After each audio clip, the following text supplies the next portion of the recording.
tearing something impossible apart and putting it back together without permission. No factory parts, no official backing, just skill, risk, and a refusal to accept it can't be done. Because what if everything the experts said was impossible? Simply wasn't. Inside a small ordinary garage sits a machine that should never be there. A Bugatti Chiron per Sport, one of the rarest hypercars on the planet. Not scratched, not dented, completely destroyed. According to every rule in the automotive world, a car like this doesn't get rebuilt here. It gets written off, erased, sent back to the people who built it. But this time, someone chose defiance. Because what happens next isn't just a rebuild, it's a confrontation. Sparks will fly, metal will twist. One wrong move and everything collapses. This isn't just about fixing a car. It's about rewriting the limits of what's possible, right in front of the world. It all began with a crash that sent shockwaves through the hypercar community. The car belonged to Alex, a close friend and fellow creator. His Bugatti Chiron per Sport, one of only 60 ever produced, was left in ruins, the front end obliterated, the aluminum frame bent beyond recognition. The gearbox is compromised. To most, it was over, a total loss. But to Matt, it was something else entirely. Bugatti didn't stay silent. They stepped in immediately, offering an official repair plan. The cost is $600,000, but the condition was absolute. The car had to be repaired at one of their 2 authorized facilities. No exceptions. Then came the warning. The company's leadership spoke out. Calm, controlled, but unmistakably firm. There are only 2 places in the world that can do this. It requires specialized tools, specialized training. Attempting it elsewhere could lead to catastrophic failure, something that might not just destroy the car, but endanger lives. The message spread fast. Hundreds of thousands watched. The narrative shifted. This was no longer just a rebuild. It became a standoff. A global audience watching one man challenge a system built to say no. And Matt didn't flinch. Where others saw risk, he saw possibility. A chance to prove something bigger. That independent builders could go where factories claimed only they belonged. He secured the wreck for $1.9 million. No turning back. No safety net. Just a mission that could either redefine his career or destroy it completely. The garage transformed overnight. Not a workspace anymore, a battlefield. Piece by piece, the Chiron was stripped down. Every fracture is exposed. Every bend is measured. Cameras captured everything. Nothing hidden.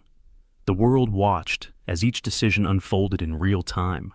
Every weld, every test, every moment where things nearly went wrong. And people talked. Some called it reckless. Others called it genius. Could a small garage really rebuild something this complex? Could they split a Chiron in half, repair catastrophic damage, and bring it back safely? Or would this become the ultimate proof that some limits should never be crossed? At first, it looked like a stunt. But then the work began to speak. The deeper they went, the clearer it became. This wasn't chaos. It was precision under pressure, calculated risks, relentless focus. Every snapped bolt, every structural failure only raised the stakes higher. And with each small win, the doubt started to crack.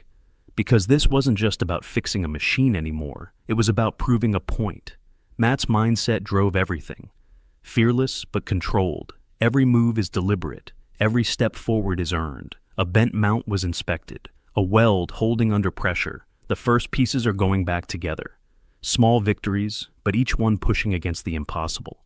And slowly something changed. That wrecked Chiron stopped being just a broken car. It became a symbol. A challenge, a statement, and then came the moment that would decide everything. The first true test. Splitting the Chiron in half. A warning had been issued by Bugatti that this was not practicable outside of their factories. Using sophisticated lifts and tools, this was meant to be handled by only 2 facilities across the entire world by those facilities. Is that the garage of Mat Armstrong? Nothing fancy, just some simple lifts, some hand tools, and a group of people who were willing to go against the grain. The goal was straightforward in theory. In order to gain access to the engine and transmission, the front and rear portions must be separated. Each and every step was a minefield in actual practice. The first step that the crew took was to disconnect the electrical harnesses, fluid lines, and structural mounts in a meticulous manner. It was necessary to account for each and every cable and pipe, examined each and every bolt. "I'm so sorry." Moments came and went in a flash. Hidden fasteners were discovered in places that were not expected. The metal brackets were corroded, which posed a threat to the work being made, and the carbon fiber tubs showed surprises that might easily damage the alignment. Every new discovery was met with a concentrated effort to find a solution. Mat shouted out measurements, double-checked torque specifications, and maintained a positive mood despite the pressure that was being applied. The fact that this era was so dangerous and difficult was not the only thing that made it remarkable. The speed was the issue. Bugatti asserted that the split required many weeks to complete in a strict industrial environment. In a few days, Mat's team finished it. It was a mind-boggling experience to watch the halves fall apart. Clean, accurate, and incredibly effective in its operation. Mat flashed a grin in front of the camera and exclaimed, "Today, we need to make sure there are 3.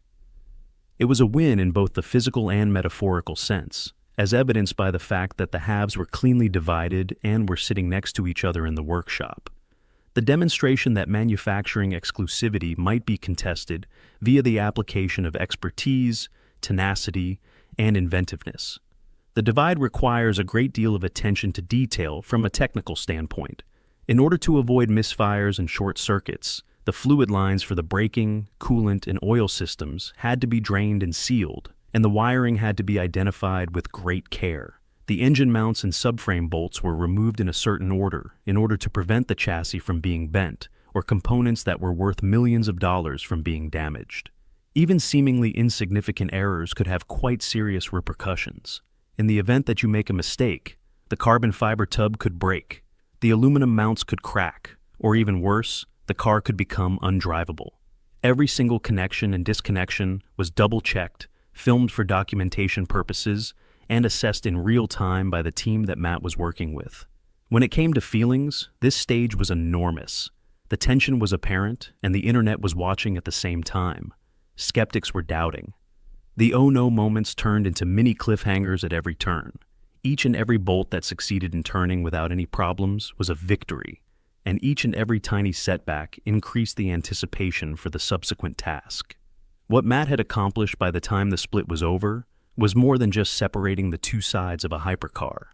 By challenging the story of impossibility that Bugatti had established, he had established the tone for the entirety of the rebuilding process. The world of automobiles was rocked by this accomplishment at the same time.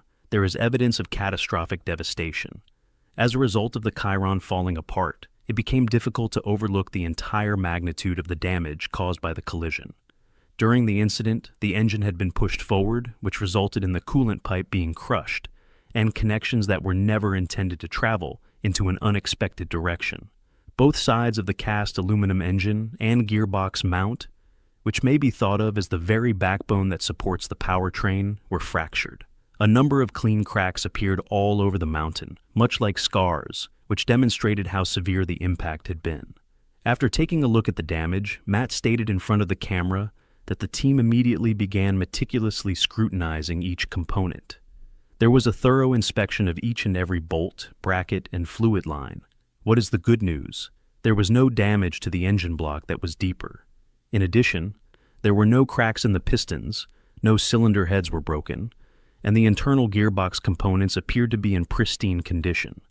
This meant that the core of the car, which is the component that gives the Chiron its distinctive appearance, could still be used, but the mounts were extremely important. If the engine and gearbox mount were not in good working order, then nothing else could be reassembled in a secure manner. An error of this magnitude might jeopardize weeks of labor or perhaps leave the vehicle incapable of being driven. During these particular occasions, Mat's meticulousness became readily apparent. The fractures were measured, alignment was examined, and a plan was developed to determine how each fractured portion could be reinforced or simply replaced. All of the choices were important. In addition, there were no ready-made solutions available, thus they were unable to rely on Bugatti's manufacturing. Each shattered mount presented a new task, which consisted of determining how to weld, reinforce, or build something that was more durable than the original without inflicting any additional collateral damage. A single mistake may completely reverse all of the progress that has been made. This period was really intense on an emotional level. As the first fear of witnessing the terrible damage subsided, resolve began to take its place. His energy switched from one of strain to one of concentration. The cameras caught his reactions, including his slow exhalations, his examination of the plans, and his nods to his crew. A minor victory was achieved at each and every inspection point. Despite the fact that it was a relief to see that the damage had been controlled, the magnitude of the growing repair was never far from anyone's thoughts. The reasons that Bugatti insisted on having 2 permitted facilities were brought to light by this time. It was not the intention of the corporation to be that difficult. It was aware that the structural damage, the level of precision that was necessary, and the risks that were involved were unheard of in a typical workplace. However, Mat's remark was in line with his combative attitude during the conversation. This frame of mind transformed what could have been a moment of pause into a moment of rallying. It was not merely a setback that the catastrophic destruction occurred. During the entire process of rebuilding, it served as the venue for one of the most technically challenging and high-stakes events. Weldability testing and reinforcement are both included. Following the revelation of the catastrophic mount fractures, the next problem became abundantly evident. Would it be possible to have the fractured cast aluminum engine and gearbox mount fixed in a secure manner? Metals like aluminum are notoriously difficult to weld. If there is an excessive amount of heat, it will crack. A bond that is insufficient will not hold. The crew started off by conducting a weldability test. Through the delicate application of controlled heat to a sample part, they were able to verify that the metal could be fused without any potential danger. The garage was filled with a sense of relief. At this point, it was safe to proceed with the endeavor. As before, the stakes were quite high. Any progress made over the course of several weeks could be lost in an instant if the mount broke once more while welding. This is when Bob, Mat Armstrong's most reliable fabricator, comes in. Each and every hypercar rebuild requires the assistance of a person who is familiar with both the material and the pressure. Because of his years of experience and calm hands, Bob became the operation's most important factor. In the beginning, he began by welding the clean fractures with great care, joining the broken cast aluminum with great precision. A multitude of sparks flew, the metal gleamed, and each weld was examined to ensure that it was flawless. With the intention of identifying even the tiniest defect, Mat and his crew scrutinized every perspective. Welding on its own was not sufficient. Insisting on reinforcement was Mat's stand. Bob was able to reinforce the mount beyond what was originally designed by casting it by employing additional aluminum bracing and a precise welding pattern. The objective was straightforward, not only to fix it, but also to make it more robust than the specifications listed by the manufacturer. With the use of measurements and stress simulations, each and every angle and connection was examined and evaluated. All of it was documented by Mat. Close-ups of weld beads, footage of the reinforcing process, and camera angles that illustrate before and after comparisons are all included in this video edit. This was more than simply a simple fix. It represented a progression in engineering. Setbacks are inevitable, even in the most meticulously planned operations. There was a loud snap that reverberated throughout the garage as the mount nuts were being tightened. Incorrect torque had been the cause of the failure of the fastener. After a brief pause, a replacement bolt, and careful retorque, the mount was successful in returning to its original position. It was not a panic for Mat's squad. The fact that these hiccups occurred was something they were aware of. Following that, Mat made a comment in a voiceover. Each obstacle served to strengthen their determination. Following the modifications and reinforcements made to the mount, the group reassembled the components. Each and every weld was examined, and the alignment was confirmed numerous times. Additionally, the connections were carefully checked. Previously, the Chiron was nothing more than a wreck. Additionally, it was a representation of inventiveness and tenacity. Every second was being monitored by the internet. Comments are streaming in. There was a mixture of disbelief, awe, and exhilaration about the audacity of performing what Bugatti stated could only be done in 2 locations around the world. Disassembly followed by the initial ignition of the engine. Finally, after several weeks of dismantling, welding, and reinforcing, it was time to put everything back together again. Mat Armstrong and his crew started re-establishing connections between everything. In addition to the unique valvetronic exhaust improvement, wiring harnesses and fluid lines were upgraded. Each and every relationship was significant. The engine could be completely destroyed, or a catastrophic failure could occur if a wire or line is not properly aligned. In order to maintain openness, the team operated with caution while simultaneously maximizing efficiency. They double-checked each step, measured torque levels, and documented development. The task at hand was not simply putting a car back together. Rather, it was putting together a hypercar in a garage where nobody had anticipated that it would be able to survive. It was time for the moment of truth to occur after all of the systems were connected. Mat took a few deep breaths before climbing into the driver's seat, and then he pressed the button that activated the ignition. Suddenly, the W12 engine began to roar to life. Throughout the garage, there were hints of both exhilaration and tension. The vibrations were consistent, the fluids were flowing, and the electronics were responding as they should have. The engine idled nicely. He switched the automobile into gear without missing a single beat in the process. It was a smooth engagement of the transmission. It wasn't simply that the Chiron was fixed, it was completely operational again. The significance of this milestone exceeded everyone's expectations. In a public statement, Bugatti asserted that the repair could only be performed in 2 authorized facilities located all over the world. It was their contention that independent garages lacked the resources, the expertise, and the authority necessary to accomplish such a renovation. Nevertheless, here Mat was, demonstrating that this was not the case. The accomplishment was not merely about starting the engine. Rather, it was a functional evidence that a Persport could survive total disassembly, catastrophic mount failure, welding, reinforcement, and reassembly, all of which took place outside of the production environment. There were significant repercussions. Immediate action was taken in response. A video that documented the initial engine start quickly amassed millions of views almost immediately after it was uploaded. Commentary came pouring in. The exquisite attention to detail has left me in a state of disbelief, astonishment, and respect. On an emotional level, the event was invigorating. The sound of the engine confirmed that their preparation, expertise, and courage had paid off after weeks of tension, setbacks, and laborious work. The engine sound validated their efforts. This defining moment was the culmination of every single minor success, including every reinforced mount, every welded fracture, and every shattered bolt that was replaced. When Mat smiled, it wasn't just because the car started. It was also because he was demonstrating that perseverance, trust in the team, and daring determination could overturn decades of hypercar exclusivity. Ongoing dangers. Even when the Chiron Persport powered up for the first time, the project was not even close to being finished. The successful start of the engine was a significant achievement. Yet, the rebuilding process was fraught with persistent dangers that required regular monitoring. One of the primary concerns continued to be the cooling system.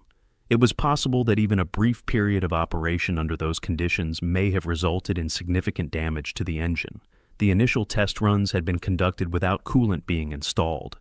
The team led by Mat carefully monitored the temperatures, making certain that the W12 was not threatened by any heat surges or leaks.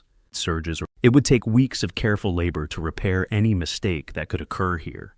Deterioration of the front-end structural components was another persistent obstacle. Aluminum supports were bent, and suspension points were twisted as a result of the collision. These vulnerable locations could have an impact on the vehicle's handling, alignment, and safety when it is operating at high speeds, despite the fact that the engine and gearbox were secured. At each and every inspection, detailed measurements and repeated testing were required to ensure that the chassis was capable of withstanding both typical and extraordinary driving stresses. Although the crew repaired important locations where factory-grade components had been damaged, there are still minor stress spots that remain even after the reinforcements were applied. Long-term dependability was still another factor to take into account. Electronics, sensors, and integrated systems play a significant role in the functioning of modern hypercars like as the Chiron, These systems are responsible for engine management, traction control, and gearbox operation. Failures could be caused by any misconnection, vibration, or alignment issue, among other things. During the course of several hours, Mat's team examined sensors, confirmed ECU signals, and looked for any irregularities. It was necessary to exercise patience and adhere to stringent standards in order to achieve flawless synchronization between the electronic systems and the mechanical components that were being repaired. A minor error in the wiring or the calibration of the sensors could render the vehicle unsafe to drive or perhaps impossible to operate. Particularly intriguing was the starter motor, which was one of the details.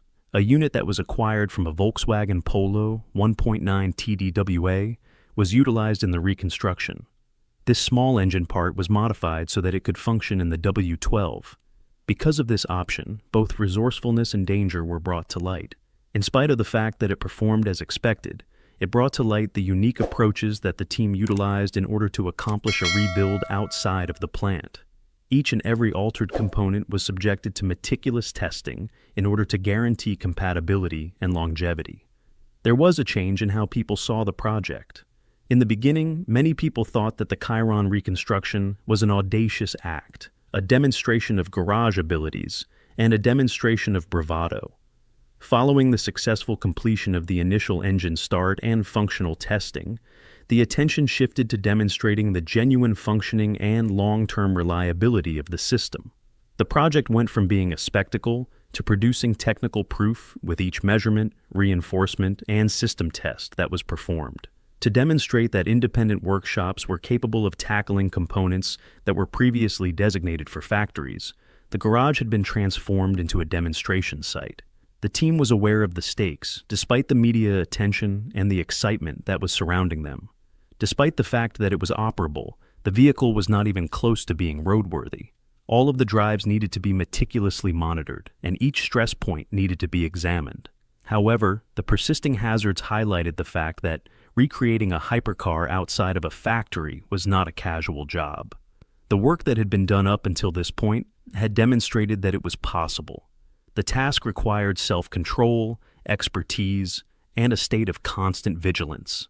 Not only did Mat Armstrong's restoration of the Chiron Persport garner media attention, but it also sparked a movement that spread throughout the world. His methods, which ranged from the precise welding of cast aluminum mounts to the development of inventive aftermarket solutions and 3D printed components, were the subject of research at workshops located in the United States, Europe, and Asia. With the advent of factory-only regulations, independent builders who had previously been marginalized suddenly saw a way forward. In order to transform a single garage project into a model for a worldwide network of high-stakes rebuilders, the procedures that Mat pioneered were being adapted, developed, and applied to additional hypercars. Beyond the sharing of skills, the broader impact was significant. The project that Mat was working on became a symbol in the right-to-repair fight for hypercars in the year 2026.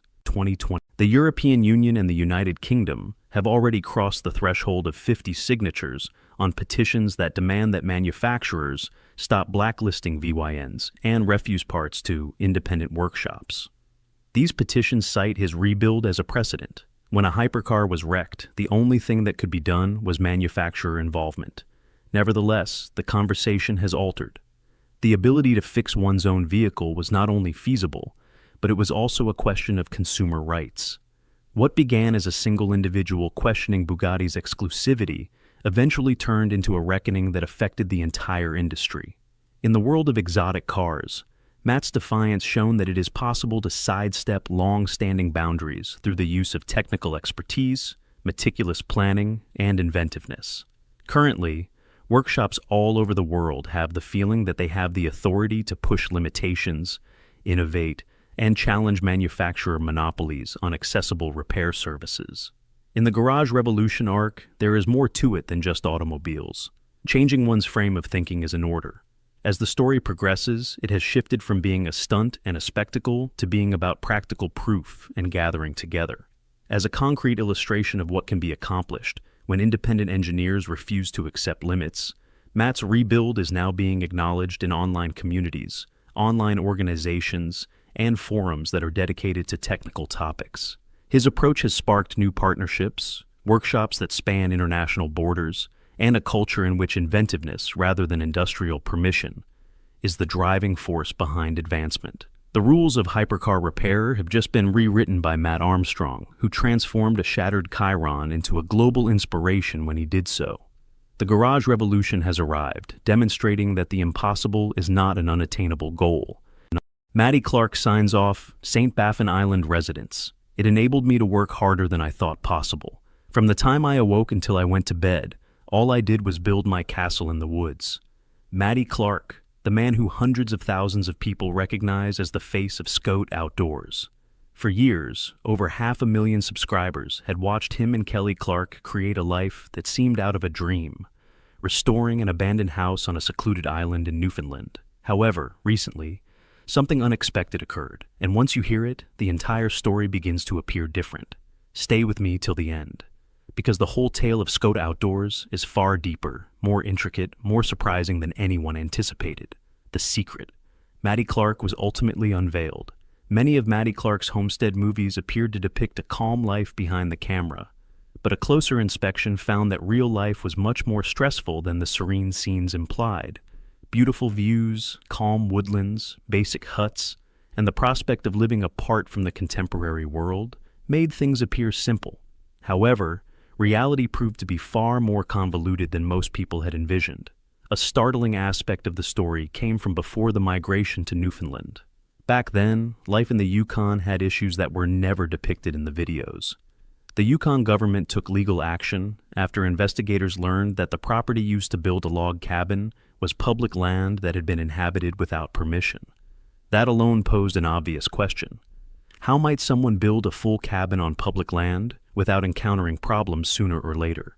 The situation became even more problematic when the territorial government moved to court, using the same YouTube recordings as proof that the land had been inhabited without permission. Imagine how bizarre it must have felt to discover that videos intended to depict a dream lifestyle were now being used as evidence in a legal action. Officials evaluated the mining claim associated with the site and discovered errors in the documentation, as well as missing licenses and no evidence that mining work had ever taken place.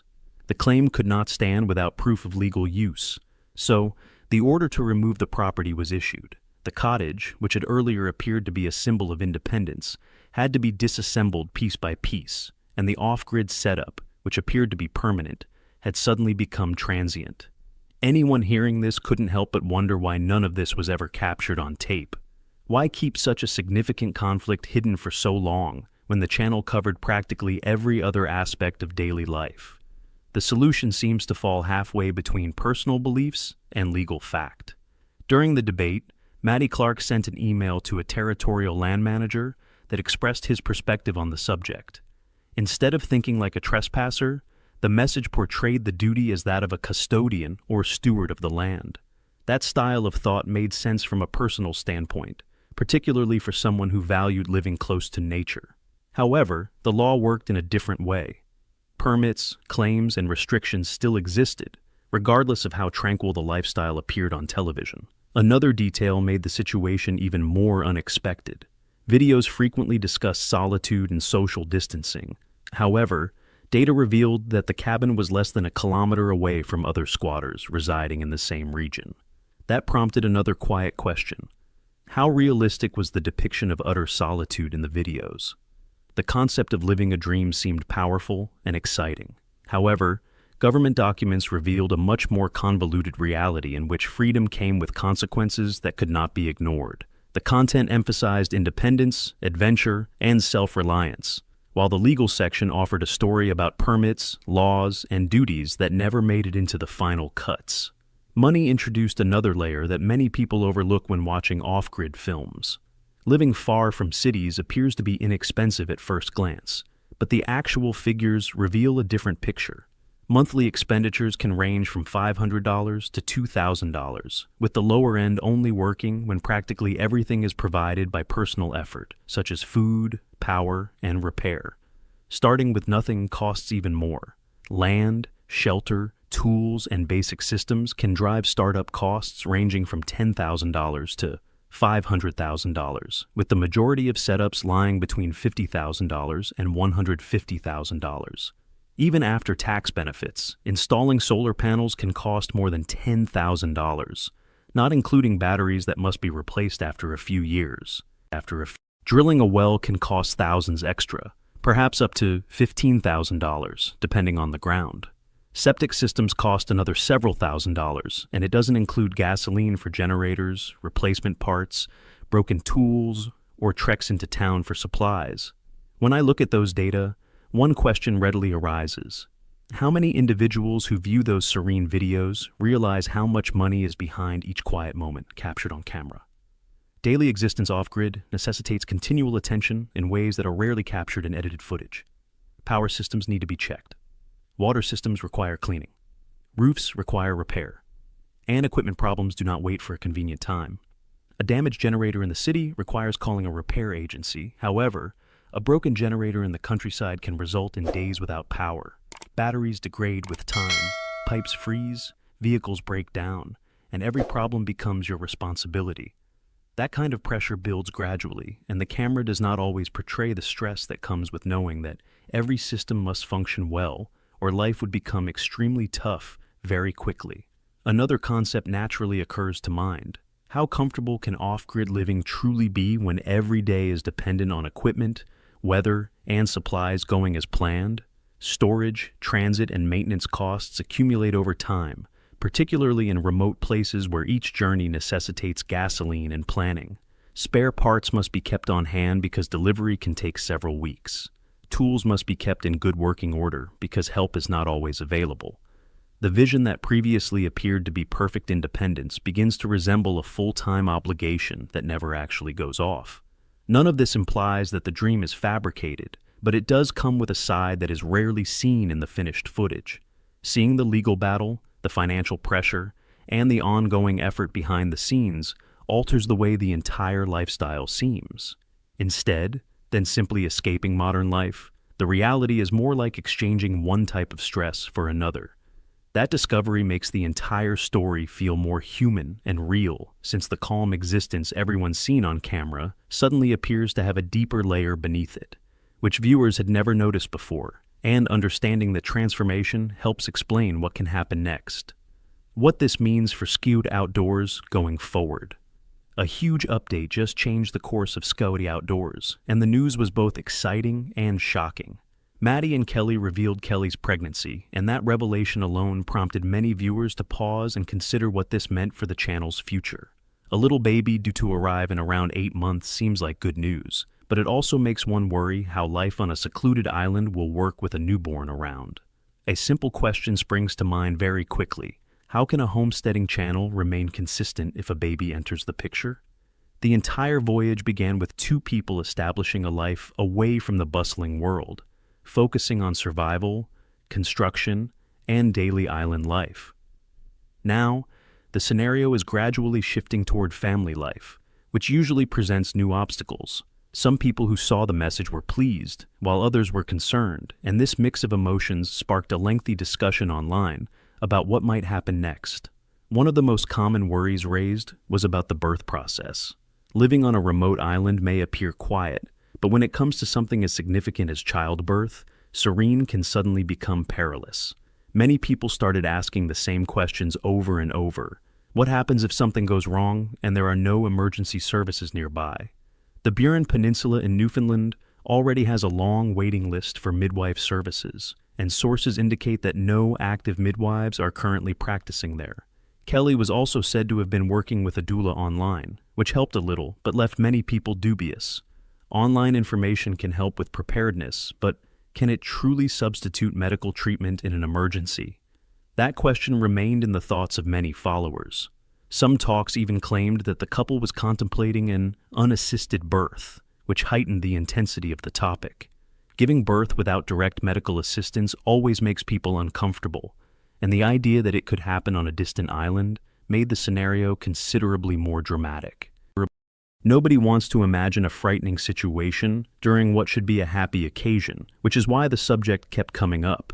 At the same time, changes began to surface in the videos, indicating preparation for a different form of life. Episode 50 featured the installation of a suitable kitchen drain and the introduction of a water system, and that scene alone communicated a much larger story than it appeared. For months, dirty kitchen water had to be taken outdoors by hand in a bucket. And although that would work for 2 adults, does it sound realistic with a baby at home? Plumbing and running water may appear to be minor improvements, but they typically indicate that someone is planning for the future. A growing family usually requires additional comfort, safety, and stability. And many observers noticed that these changes occurred at the same time that the pregnancy news arrived. Some followers believed the couple understood their responsibilities, while others questioned whether their preparedness was adequate.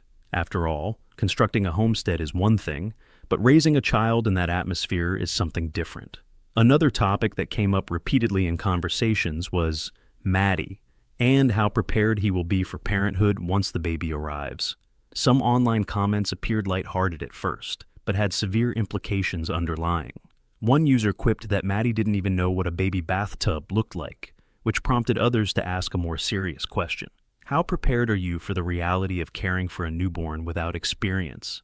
Homesteading skills are useful for building huts, repairing tools, and surviving harsh weather. But changing diapers at 3 a.m. presents a unique obstacle. Feeding schedules, bath time, sleepless nights, and continual attention are all things that no amount of outdoor experience will prepare you for. A few individuals even pointed out that Matty occasionally discusses playing catch with a future child, rather than the early stages of motherhood. That remark prompted many to ask whether the concept of fatherhood feels more genuine in the future than in the present. Thinking of a toddler running about sounds exciting, but what about the months before that stage really begins? The timing of the announcement sparked speculation about the channel's future. With the kid due in approximately 8 months, the content will almost probably change in some way. The most often asked question is simple. Will the channel remain focused on homesteading, or will family life gradually become the major attraction? Some followers are concerned that the channel will morph into a family vlog in which every moment of life becomes material. That type of transformation has happened to many creators in the past, and not everyone appreciates the path. Privacy is becoming increasingly difficult, as childhood memories are occasionally captured on camera rather than remaining private. On the other side, other people hope that the pair maintains the channel's authentic approach that made it successful in the first place.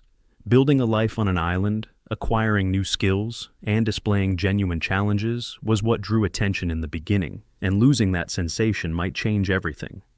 The discussion about the birth remains at the forefront of the conversation, and many people quietly hope that safety comes first when the time comes. Some comments suggest that Kelly's suffering during childbirth may persuade her to travel to the hospital rather than stay on the island, demonstrating how concerned some followers are. Nobody likes to watch a dangerous situation turn into a catastrophe, especially when the entire trip has been to construct a quiet life.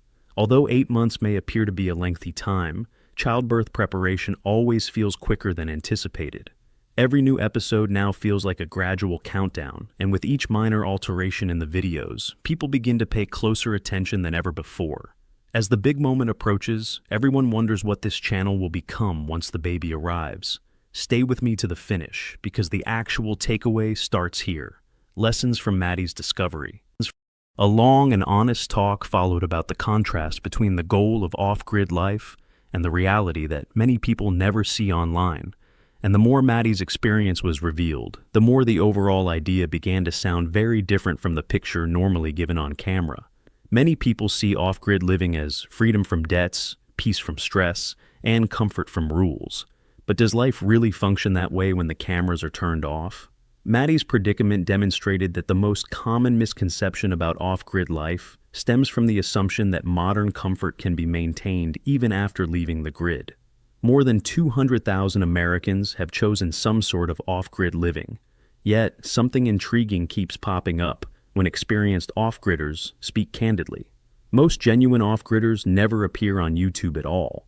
Why would those who genuinely live that life avoid the region where it appears to be the most popular?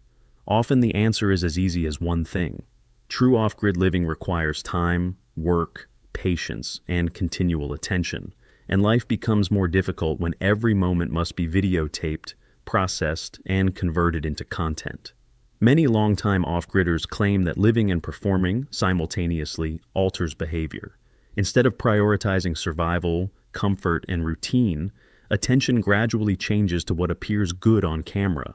This trend widens the distance between reality and people's perceptions of reality. Maddie's difficulties began to look less like personal blunders and more like part of a pattern that appears repeatedly in off-grid content.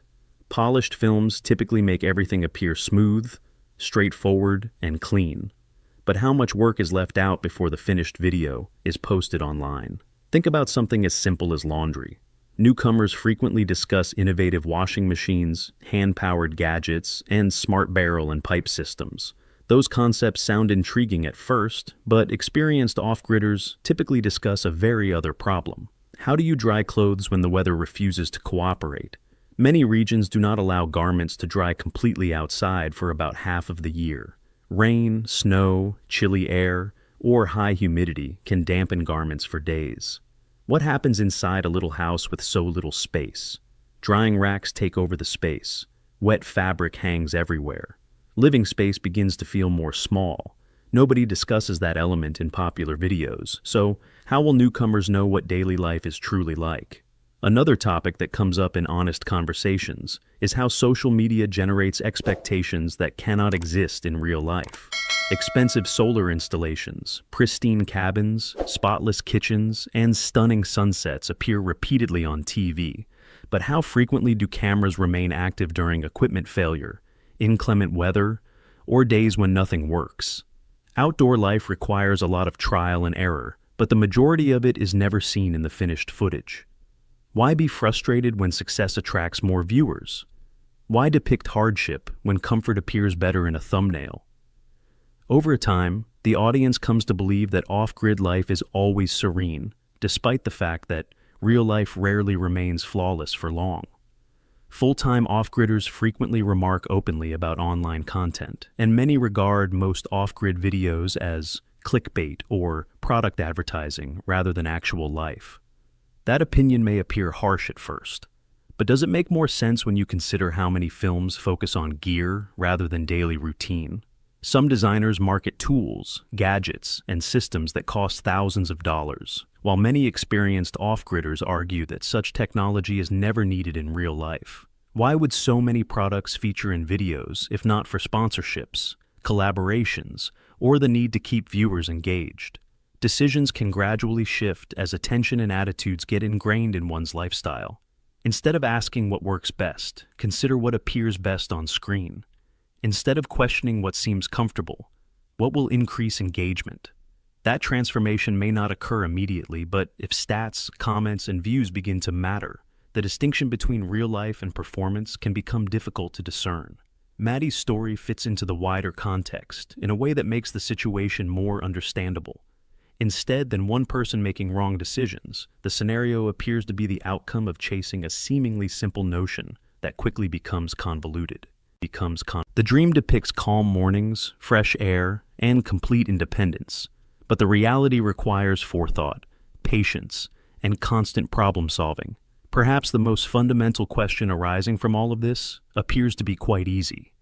Is off-grid life difficult because something went wrong, or is it always challenging and appears to be easy on camera? That question hangs in the air, and the more honest stories emerge, the more difficult it is to ignore the disparity between what people see online and what life truly feels like when the camera stops recording. This concludes this video. Thank you for watching. If you enjoyed this video, please like, comment, and subscribe for future content. To see more fascinating stories, click on the following video that appears on your screen. The momentum doesn't slow, it intensifies. After that first golden buzzer, the story refuses to settle. Another wave crashes in when Amanda Holden slams the button again during the semifinals, sending Maddie Juniosa straight into the final of Britain's Got Talent. What looked like a breakthrough was, in reality, an eruption years in the making. He didn't just step onto that stage, he carried a decade of rejection, doubt, and silence. One borrowed suit, one song by Prince, and suddenly the entire room was no longer watching. They were reacting. But the truth behind that moment runs deeper than applause and confetti. What unfolded in those 4 minutes was only the surface of a far more complicated story. On March 28, 2026, a 27-year-old singer from the Philippines walked into the spotlight as a stranger and walked out as a name no one would forget. When he first appeared, no one in the audience recognized him. Not Simon Cowell, not Alicia Dixon, not Bruno Tonioli. To them, he was just another hopeful with a dream. But he wasn't starting from zero. He had already failed once on national television. He had already watched a music career collapse back home. He had already spent years rebuilding his voice while working long hours far from home. And when he stood there, he didn't hide it. He admitted it, calmly, almost too calmly, that he had always seen himself as the one who loses. The judges nodded politely. They had heard that story before. Then the music began. The shift was immediate. By the second verse of Purple Rain, something in the room changed. People didn't plan to stand, they just did. One by one, rows lifted to their feet, drawn into something they couldn't quite explain. And when he reached that final stretch, the note that demands everything, he didn't hold back. Neither did the room. Before the song even ended, Simon Cowell hit the golden buzzer. Gold erupted from above, cascading over the stage like a release of pressure that had been building for years. And in the middle of it all, Matty stood frozen, hands on his head, breathing forgotten, as if the moment was too big to process in real time. What no one watching knew was this: that performance wasn't spontaneous. It was 10 years in the making. A song chosen not for safety, but for impact. A risk calculated in silence long before that night ever arrived. Long before London, before the stage, before the lights, there was a boy who never stayed still. Born in Quezon City, his childhood unfolded like a map constantly being redrawn. Mandaluyong, Zamboanga, Tawi-Tawi, Cavite, Taguig. Each move pulled him further from stability, further from any single definition of home. And that matters more than it seems, because growing up across such different worlds, especially in a place as distant and unfamiliar as Tawi-Tawi, shaped something deeper than talent. It built resilience, it stretched identity, it forced adaptation long before the stage ever demanded it. By the time he would one day study musical theater abroad, he wasn't just carrying a dream, he was carrying fragments of every place he had ever been. So, when the confetti fell in London, it wasn't luck. It wasn't sudden. It was the collision of years, failures, movement, and quiet persistence, finally breaking through in a single unforgettable moment.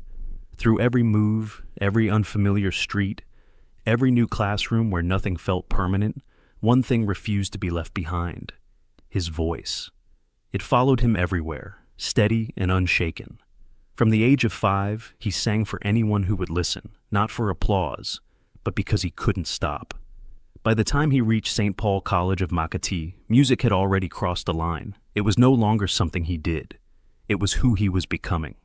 He stepped into the school choir, Musica Paulinos, and the quiet persistence turned into something louder, sharper, more relentless. Competitions across the city became his battleground. But what set him apart wasn't just the stage, it was everything in between. Hallways became rehearsal rooms. Class breaks turned into performances. While others rested, he refined. While others watched, he practiced. He wasn't chasing perfection. He was building it, moment by moment. After graduation, he entered De La Salle University, where the stakes changed. The audiences were no longer casual. The stage was no longer forgiving. Here, surrounded by some of the most serious young performers, he learned what it meant to truly be seen and judged. Every note carried weight, every performance demanded more, and for the first time, he felt it. This wasn't just passion anymore. This was pressure. This was real. In 2018, diploma in hand, he stood where so many hesitate, between safety and uncertainty, a stable path, predictable, secure, or the unknown, unstable, unforgiving. And in a decision that would define everything that followed, he chose the risk. Not halfway, not cautiously, completely. He chose music with nothing held back. That choice didn't wait long to test him. Within a year, it brought him to the stage of Idol Philippines, Under the lights, facing the judges, heart pounding against every second, this wasn't just another performance. This was proof. Proof that the voice he carried since childhood had a place here, that the dream wasn't distant anymore. It was right in front of him, fragile, real, within reach. Every note he sang carried years of quiet doubt, of belief no one else could see. This wasn't an audition. It was a beginning. The beginning he had waited for his entire life. But beginnings don't always arrive the way we expect.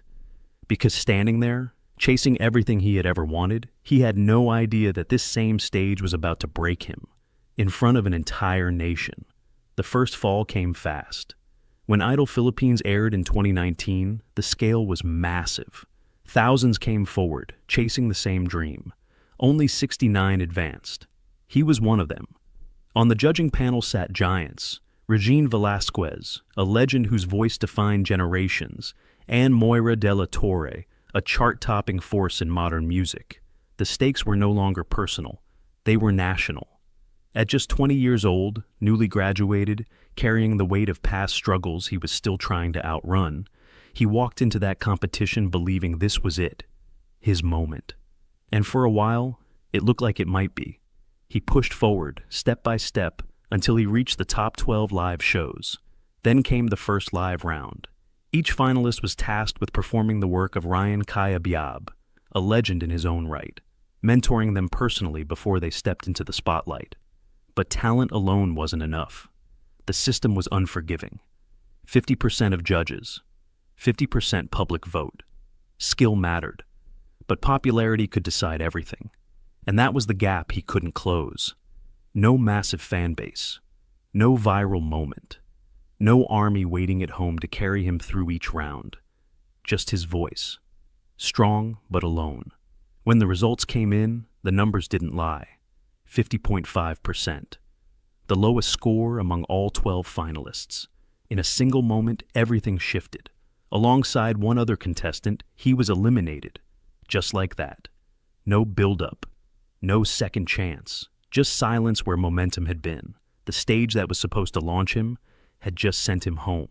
After watching him pack his belongings and leave, Zephany Dikovic, who would ultimately emerge victorious in the tournament, saw him go. When asked about the experience, Matty was forthright in an interview that took place after the elimination. He acknowledged that his personality and his style had not always transferred well on television, but he also stated that he did not have any regrets over the manner in which he had performed, or the manner in which he had always carried himself. What he did not actually say out loud, but what was plainly visible on his face in each and every video footage from that evening, was that he was sincerely under the impression that his opportunity to pursue a career in music had just come to an end.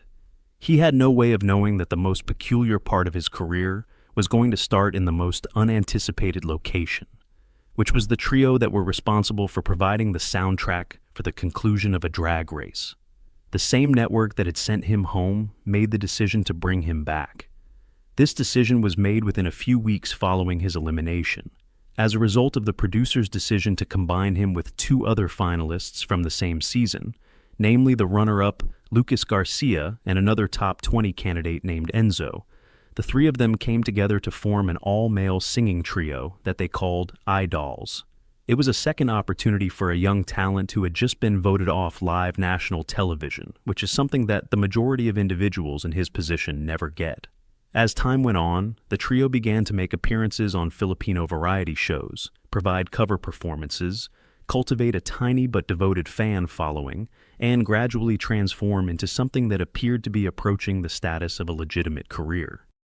All three members of the band issued solo singles at the same time, in the year 2020, and they were all signed to the same prominent Filipino music label. Sayonara Laga was the name of the song that Matty released, and it featured a narrative of a person who had been secretly in love with another individual for a considerable amount of time. It was his first true moment as a recording artist with his own name on the cover, and for a vocalist who had spent the previous year being told he was the worst of the top 12. The sensation of releasing something that was entirely his own was something that he has characterized as being something that changed his life. The group continued to play on other television shows, including appearances on the Filipino versions of It's Showtime and Your Face Sounds Familiar. During these appearances, the three of them performed together as a tribute to the rock supergroup that included Bryan Adams, Rod Stewart, and Sting. In the year 2021, the band issued a track titled Kapangyari Han, which went on to become one of their most well-known songs. The following is the information that nearly no one outside of the Philippines is aware of whatsoever. That song, the one Matty recorded with two pals after being ousted first from Idol Philippines, was eventually picked as the final lip-sync track for the second season finale of Drag Race Philippines, which is one of the most viewed drag competition series in the entire of Southeast Asia. In the end, Matty's voice, which was the same voice that had received the lowest score in the top 12 just 2 years before, ended up scoring the climactic moment of an LGBT pop culture milestone that encompassed an entire continent. And at precisely the moment that iDolls was finally beginning to find its footing, Matty quietly informed his bandmates that he was departing. It was revealed in 2022 that the group iDolls would be officially disbanding, which came after they had been together for almost 3 years. A straightforward and peculiar explanation was provided. Matty was about to leave the Philippines in order to take advantage of a partial scholarship that had been granted to him by the Royal Conservatoire of Scotland. The scholarship would allow him to pursue a Bachelor of Fine Arts degree in musical theater. Those who followed him believed that the decision was virtually reckless. A working music career, a major label deal, a national television presence, and a country in which people were finally beginning to recognize his name were all things that he was about to walk away from. As far as Matty was concerned, that appeared to be the only option that made any kind of sense. In interviews, he has stated that he had spent years believing that he was always going to be the loser of every singing competition that he had ever entered.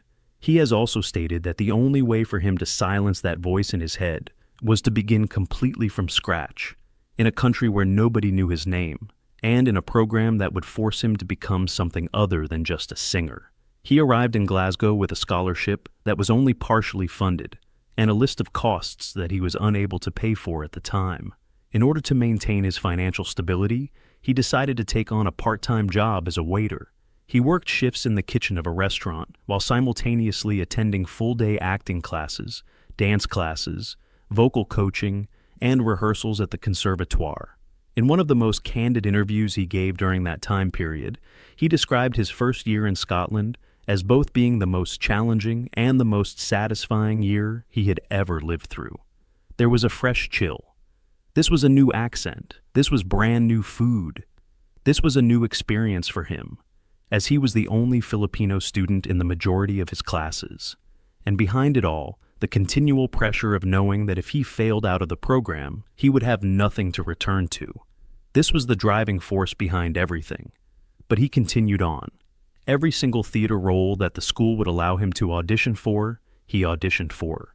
He had already developed a real body of stage work by the time he graduated in 2024, having performed at the Edinburgh Festival Fringe, having cast roles in big musicals such as Kinky Boots and The Hunchback of Notre Dame, and having performed at the Edinburgh Festival Fringe. Most graduates of his program spend years trying to put together their stage work.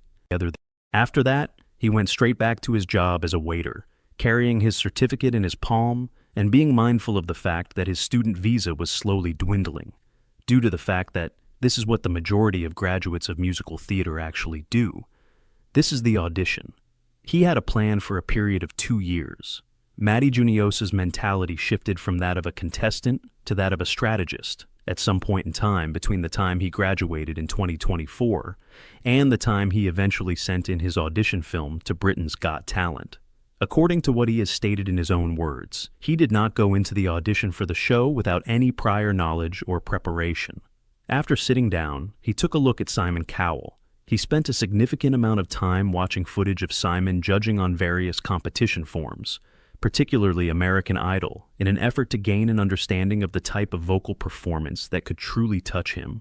Over the course of his career, he paid close attention to the songs that Simon had listed as his favorites in public. He then made a decision that he had deliberated over. It was specifically because he had learnt that Purple Rain by Prince was one of Simon Cowell's favorite songs of all time that he decided to go with that song on his playlist. This selection was not made at random. This was a singer who had been eliminated first on national television in his home country, who had spent 4 years rebuilding himself in a city where it rained 200 days a year, who had carried plates for 2 years after graduating from a top conservatoire, and who had decided that if he was going to get one more chance at a televised stage, he was going to weaponize every single thing he had learned about the man holding the buzzer. When the audition was broadcast on the 28th of March, 2026, Matty carried out his plans in the exact same manner that he had intended. Through the first part of the song, he maintained his composure, keeping his voice low and nearly broken, just as Prince had done in the studio recording of the song when it was first recorded. After that, at the end of the race, he finally opened up. In the middle of the performance, the audience stood up. Every single one of the 4 judges was standing up by the time the final note was played. And Simon Cowell, who had walked into that audition without any idea that the song was being performed specifically for him, hit the golden buzzer and sent the first act of the entire season straight through to the live semifinals, said the host of the show.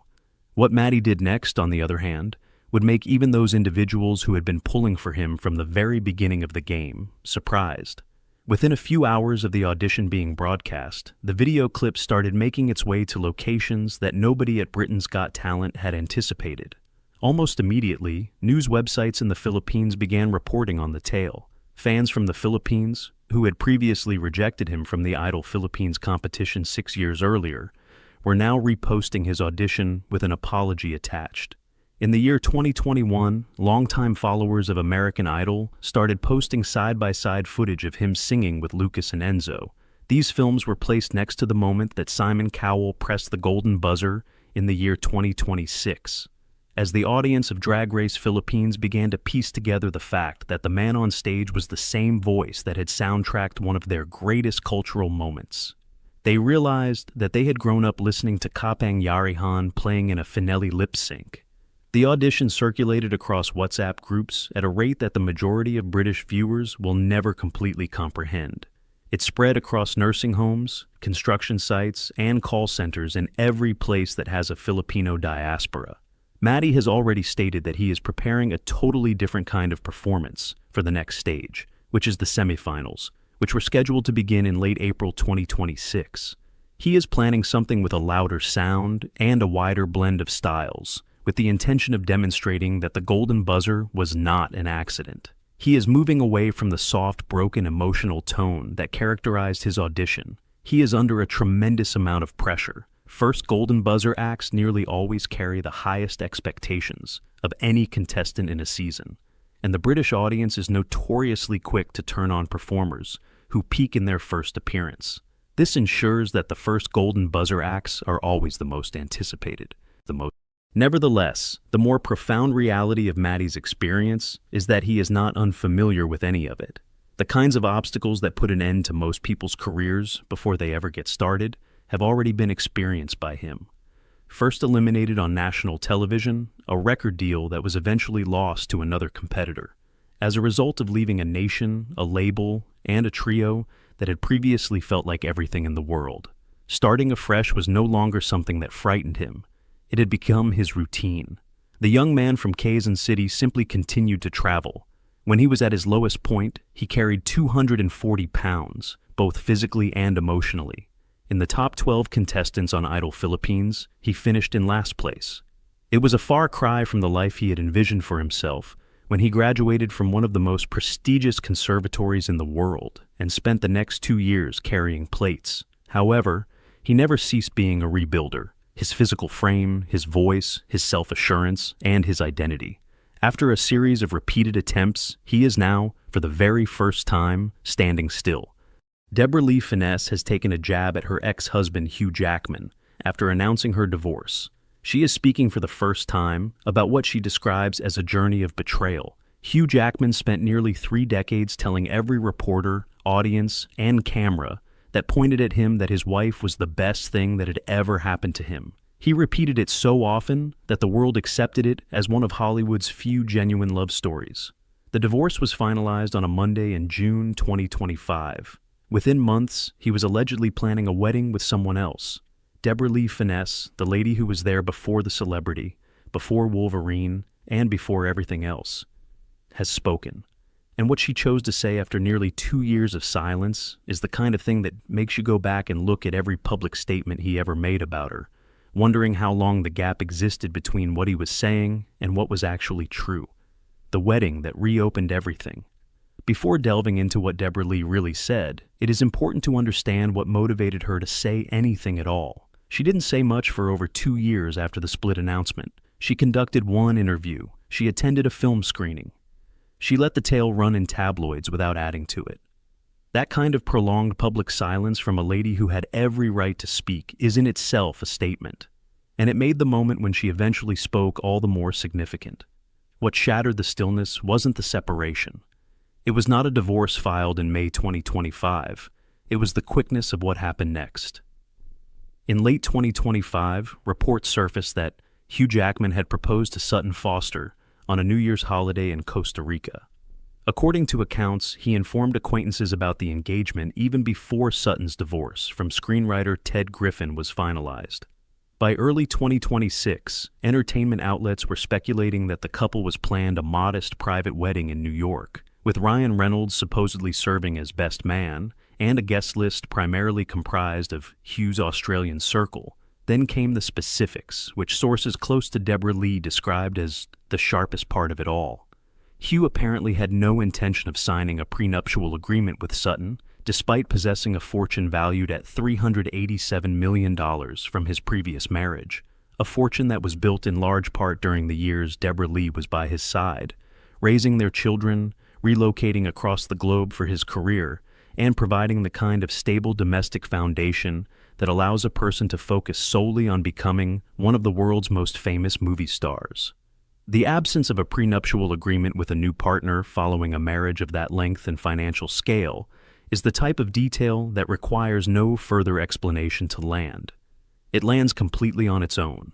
When sources close to Deborah Lee were asked how she felt about seeing Hugh and Sutton appear together in public, her response was 5 words: a tremendous kick in the teeth. Not wrath, not a long rant, just that phrase delivered with the flatness of someone who has already dealt with the worst of it and is now merely summarizing what remains. And what remains appears to be a woman who purchased the Manhattan apartment they shared for $1.7 million 2 days before filed for divorce. She obtained that property in her name before filing a single document. That is not the action of someone caught off guard. That was the act of someone who had been discreetly preparing for a result she could see coming long before it became public. Deborah Lee's formal statement, given to the Daily Mail, employed wording that was diametrically opposed to the polished corporate phrase in the joint split announcement 2 years prior. She wrote on the trauma of betrayal, describing it as a deep wound. That word, treachery, was not coincidence. It was picked by a woman who had waited 2 years to say anything, and took advantage of her first true opportunity to express herself clearly. To fully comprehend the significance of that term, you must go back 30 years, since the tale of how this marriage began explains practically everything about why it ended the way it did. She was the star. He was a newcomer. Here's the part of the tale that often gets overlooked in divorce stories. Deborah Lee Furness was not an unknown actress who developed her reputation as Hugh Jackman's wife. She was a well-known, award-winning performer long before Hugh Jackman became a household name. And that context matters enormously when you try to understand what the last 30 years actually cost her. She studied at the American Academy of Dramatic Arts in New York. She worked in the United States on Falcon Crest before returning to Australia, where she established herself as one of the country's most acclaimed actresses. She won the Australian Film Critics Circle's Best Actress Award in 1988 for her major part in the film Shame. Deborah Lee Furness was already well known among Australian audiences and industry experts when she was cast as the lead in the 1995 television series Corelli. Hugh Jackman was 25 years old at the time and had recently graduated from acting school. Corelli was his first professional acting role. He played a prisoner. She played the psychotherapist who had been sent to deal with him. According to his own account, the attraction on his end was immediate. She claimed to be much more cautious. She was 13 years older than him. She'd been in the profession long enough to know what others would say if a lady in her position fell for a younger man. She was correct in her prediction, as they had been saying it for years. She attempted to end the relationship early, warning him that the age difference was too large, and that it would cause problems that goodwill alone could not resolve. Hugh Jackman, with nothing to his name but brilliance and what he regarded as total assurance, refused to accept this. He assured her that the age gap was meaningless. He assured her she was the one he wanted. After just 4 months of dating, he proposed. They got married on April 11th, 1996, at St. John's Church in Toorak, Melbourne. She was 40. He was 27. For the next 27 years, she walked red carpets with the knowledge that every tabloid photographer was making the same comparison. She aged in public alongside a man who has been dubbed the world's sexiest man on multiple occasions. She saw the comments. She read the headlines. She absorbed it all as Hugh told every reporter he met that she was the love of his life, the foundation of everything, and the person without whom none of the rest would have been possible. On their 25th anniversary in 2021, he shared old wedding photos with a comment characterizing their love as something that had only grown stronger over time, and that being with her felt as natural as breathing. A woman reads words like those, repeated publicly for a quarter century, and she bases her life on them. She makes decisions based on these. She declines chances, relocates around the world, raises children, and shows up every day because she believes what the person next to her has told her, both publicly and privately, is true. What happened when the Broadway production of The Music Man began rehearsals in February 2022 is where the plot completely changes. What happened in The Music Man? Hugh Jackman's Broadway version of The Music Man began rehearsals in February 2022. His co-star was Sutton Foster, one of Broadway's most accomplished actors, a 2-time Tony Award winner with a reputation that speaks for itself. The play ran until January 2023, representing nearly a full year of nightly performances, press appearances, and the unique intimacy that develops between lead actors who share a stage every evening. According to various sources and subsequent U.S. weekly reporting, Hugh and Sutton's relationship throughout that period became what production insiders regarded as an open secret. Cast members noted that they were physically close backstage. During the duration of the play, Sutton spoke in interviews about the pre-show routine she and Hugh had formed, characterizing it as time they set apart each night to converse and connect before taking the stage. She portrayed it enthusiastically and publicly, which reads differently in retrospect than it probably did at the time. According to sources close to Deborah Lee, she noticed a shift. Her view, as recounted by those close to her, was that an emotional affair had evolved during the production, regardless of whether it had progressed to anything physical, while the marriage remained intact. And for someone who has been with the same person for over 3 decades, the difference between emotional and physical betrayal is less important than others outside the scenario believe. The wound is the action of turning away. The particular direction in which someone turns is secondary. The order of events in the 2023 timeline is particularly difficult to accept. Hugh paid public tribute to Deborah Lee on her anniversary in April of that year. In May, the two of them went to the Met Gala together, walking the carpet as they had for years, presenting the image that had become one of Hollywood's most recognizable. 4 months later, on September 15, 2023, they issued a joint statement announcing their split after nearly 3 decades together. The terminology in that statement depicted their circumstance as a turning point in their journey, with the decision linked to a desire for personal improvement. It was the type of language designed to express as little as possible, but still appearing thoughtful and mutual. If you've ever been the recipient of well-planned words from someone who's already made a decision, you'll understand exactly what that terminology conceals. Deborah Lee did not make another public comment for nearly 2 years following that one. In May 2024, she attended a film festival and told a journalist that the previous year had taught her to be tough and resilient. That response, given quietly and without elaboration, is what a person says when they are still in the midst of surviving something and are not yet ready to express what it was. Meanwhile, in October 2024, Sutton Foster filed for divorce from her decade-long husband, playwright Ted Griffin. Hugh and Sutton were pictured together in Los Angeles in January 2025, revealing and confirming their relationship.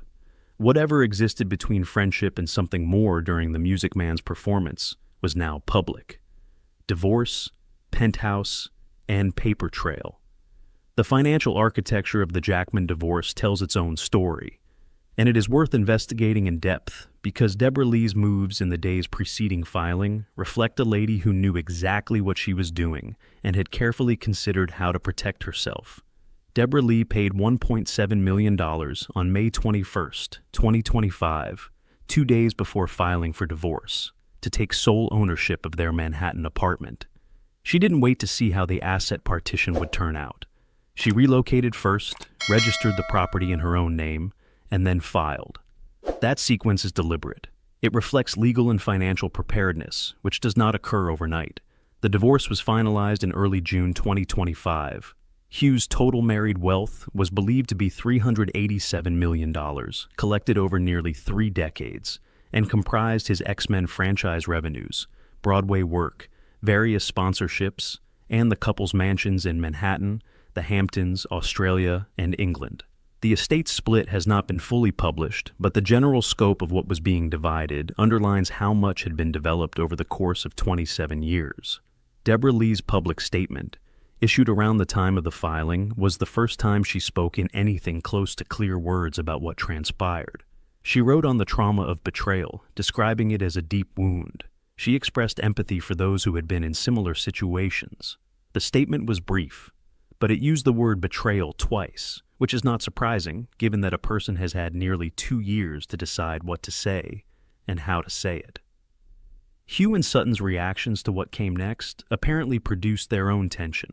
Multiple publications reported that Deborah Lee was in talks with publishers about writing a memoir about her marriage, divorce, and the aftermath. According to sources, there was genuine interest from numerous publishers, and she had been maintaining detailed personal notes, which those acquainted with the case described as a divorce diary throughout the separation. Hugh was apparently aware that the book was a possibility and hoped she would reject it. Sources close to Hugh and Sutton described the initiative in language that reflected concern rather than apathy about what it might include. A woman who spent 27 years keeping the private details of her marriage private, who said almost nothing publicly for 2 years after her divorce, and who chose her words with obvious care when she finally spoke, is not someone who would embark on a memoir carelessly or without knowing exactly what she intends to say. Whether the book finally depicts what the split genuinely cost her or stays a more measured portrayal, it represents something that the joint statement issued in September 2023 completely erases: her account of what occurred. And she has clearly determined that version deserves to go on record. What 27 years really looked like. The public narrative around the Jackman marriage focused almost completely on its duration and Hugh's unwavering verbal commitment to his wife. What gained far less attention over those years was what Deborah Lee was doing with her time and what she gave up to make that marriage work the way it did. Following their wedding in 1996, Deborah Lee and Hugh attempted to have children. The procedure included IVF treatments and several miscarriages. Hugh discussed this period publicly on multiple occasions. Deborah Lee talked about it much less, which reveals important information about how she processed tough events, and which of them was more comfortable sharing their private sorrow as public content. She carried her grief in the way that many women of her time did, not because she was unaffected, but because she had opted to keep certain things secret. When biological choices failed to achieve the desired results, they chose adoption. Their son Oscar was born in 2000. Their daughter, Ava, was born in 2005. Deborah Lee became a dedicated advocate for adoption reform in Australia, seeking to modify policy and lessen the stigma associated with adoptive families. She did not see parenthood as a consoling conclusion. She saw it as a cause worth fighting for publicly and a relationship worth preserving privately. That lobbying work, which lasted years and included direct contact with Australian MPs, was totally her own initiative. It has nothing to do with Hugh's professional or public status. It was something she created on her own, using her own platform and conviction, at a time when adoption reform in Australia was severely underfunded and politically disregarded. Throughout those decades, she made career decisions that reflected the realities of being a supporting partner in a marriage where one person's career was truly global in scope. Hugh's responsibilities required the family to be mobile. Deborah Lee continued to concentrate on her own projects whenever possible, including her involvement in Force of Nature, The Dry 2, which she would promote in May 2024. However, the limits of her professional life were shaped by her marriage to someone whose schedule was governed by franchise filmmaking, Broadway shows, and worldwide press tours. She was unable to take some positions since the schedule conflicted with the needs of the family. Some initiatives required location stability, which she was unable to ensure. These are hardly the spectacular sacrifices that make headlines. They are the subtle, accumulating costs of shaping one's life around someone else's path. And they are rarely included in the public accounting of what a marriage actually entails. The particular cost of the arrangement becomes apparent only in retrospect. When the marriage is over and you look back at what each person gave and received, Hugh received a stable home, a grounded partner, an advocate, a co-parent, and someone who publicly defended him against every tabloid rumor, including years of speculation about his personal life, which Deborah Lee consistently and quietly shut down simply by being present and unwavering. What she received was 27 years of public declarations that were apparently more comfortable for him to make than they were for him to sustain, followed by a joint statement written in language designed to make both of them appear equally responsible for an outcome that the subsequent timeline strongly suggests was not equally initiated.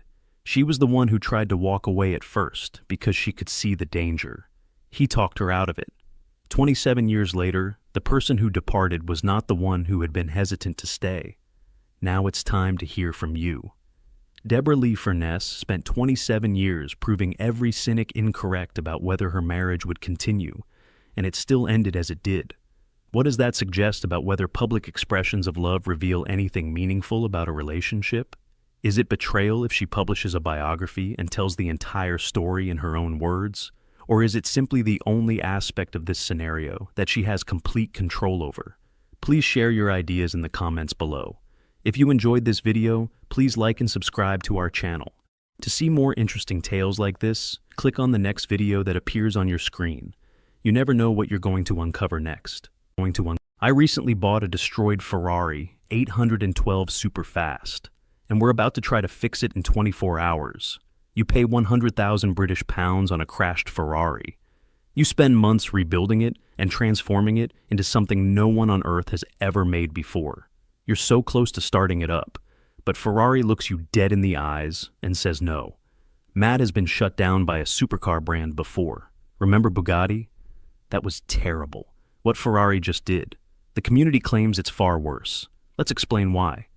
This story includes more twists than the Fiorano test track. So, who is the YouTuber that is brave enough to buy a wrecked Ferrari that even Ferrari says cannot be restored and attempt to bring it back to life? Who is Mat Armstrong? If you're new, let us get you started. Mat Armstrong, a British YouTuber, has over 6.5 million subscribers and a very specific superpower. He buys crashed, written-off supercars that everyone else has abandoned and restores them to life. We're talking a totaled Porsche GT3 RS, a destroyed Lamborghini Aventador SVJ, an Aston Martin DBX that had been entirely immersed underwater, and a Ferrari 812 Superfast that he rebuilt from scratch and then gave to his father. He even took on a damaged Lamborghini Revuelto, one of the most electronically complicated hypercars ever produced, and succeeded. The man does not take it easy. He does the impossible. Every time, millions of automotive enthusiasts gather to watch. So, when Mat announced that he had purchased a wrecked Ferrari 296 GTB, a car so badly damaged that even Ferrari declared it couldn't be repaired, everyone knew this was going to be one of the most ridiculous ventures he had ever attempted. Nobody imagined that this time, the most difficult issue would not be crash damage. This would be Ferrari's own policies. But when Mat eventually got his hands on that destroyed Ferrari 296, how severe was the damage that even Ferrari stated it couldn't be repaired? The automobile, the crash, and the challenge. So, let us discuss about this automobile. The Ferrari 296 GTB is not like any other Ferrari. This is one of Maranello's most technologically advanced vehicles. A 3.0-liter twin-turbo V6, teamed with an electric motor, produces a combined 830 horsepower, accelerating from 0 to 100 kilometers per hour in under 3 seconds. It costs roughly 270,000 British pounds brand new. It's loaded with electronic systems, ECS, safety protocols, and a hybrid battery system, making it more like a rolling computer than a regular sports vehicle. This is a vehicle that Ferrari's engineers spent years designing. It's not planned to become a YouTube rebuild series. But here's the thing with supercars and money. When one person writes one off, another sees an opportunity. The automobile Mat purchased had been sent to Cyprus. The owner, feeling confident, perhaps a touch overconfident, decided to turn off the driving aids on the open road. With 830 horsepower, this is not a decision that is forgiving of mistakes. The outcome was terrible. We're talking ripped suspension, a pierced floor, shattered wire harnesses, airbags activated, and the entire vehicle shredded from the inside out. The type of harm that causes even experienced mechanics to remain silent when walking around it. The automobile was taken to a Ferrari dealership in Cyprus. What is their verdict? The repair estimate was exorbitant, then followed the line that sealed the car's doom on the official network. Ferrari has never rebuilt a 296 that was this seriously damaged. In other words, the car was written off. Done. Finished. The dealership had seen enough. Mat heard that and thought, challenge accepted. He purchased the wreck, flew to Cyprus with approximately 9,000 British pounds in authentic Ferrari parts, and began work. And here's when things get interesting. Ferrari actually consented to let him work in their dealership yard, with their tools and surrounded by brand new Ferraris. Even picturing it is strange. Mat and his colleagues crouched over this damaged 296 to replace suspension components and ball joints, while gleaming showroom Ferraris sat just meters away. The dealership personnel was watching, perhaps not believing what they were seeing. Once the car was back on four wheels, the plan was straightforward. Get it started, load it up, and ship it to the UK. That's when the horror started. So, once Mat had the car back on its wheels and attempted to restart it, what happened when he turned the key? Hybrid system lockout. Mat reconnected the 12-volt battery, turned the ignition key, and the dashboard displayed a message that would haunt the entire endeavor. Hybrid system failure. Go to the vendor. The V6 engine would not fire. The electronics would not communicate. When a Ferrari mechanic plugged in the certified diagnostic kit, they were unable to read error codes, as if the vehicle had simply failed to start. There is no error history. No handshake. A machine with 830 horsepower should be shouting, but instead, it is silent. Here's what was going on under the hood. Following a serious accident, the 296's pyrotechnic fuse, a safety feature designed to turn off high-voltage electricity after an impact, was triggered. Consider it a circuit breaker, but instead of simply flipping back, it violently destroys itself to ensure the power is disconnected. This is a one-way door. Once it blows, it's gone. Resetting the system that sits behind it is not something you can do with a generic scanner purchased from Amazon. On a typical combustion-powered vehicle, you can work around problems, coax the engine to start, and bypass a resistant sensor. The mechanics have been doing it for decades, but the Ferrari 296 is a hybrid. The battery management module, or BMS, the brain that controls whether high voltage may flow through the remainder of the automobile, had effectively locked the vehicle down permanently.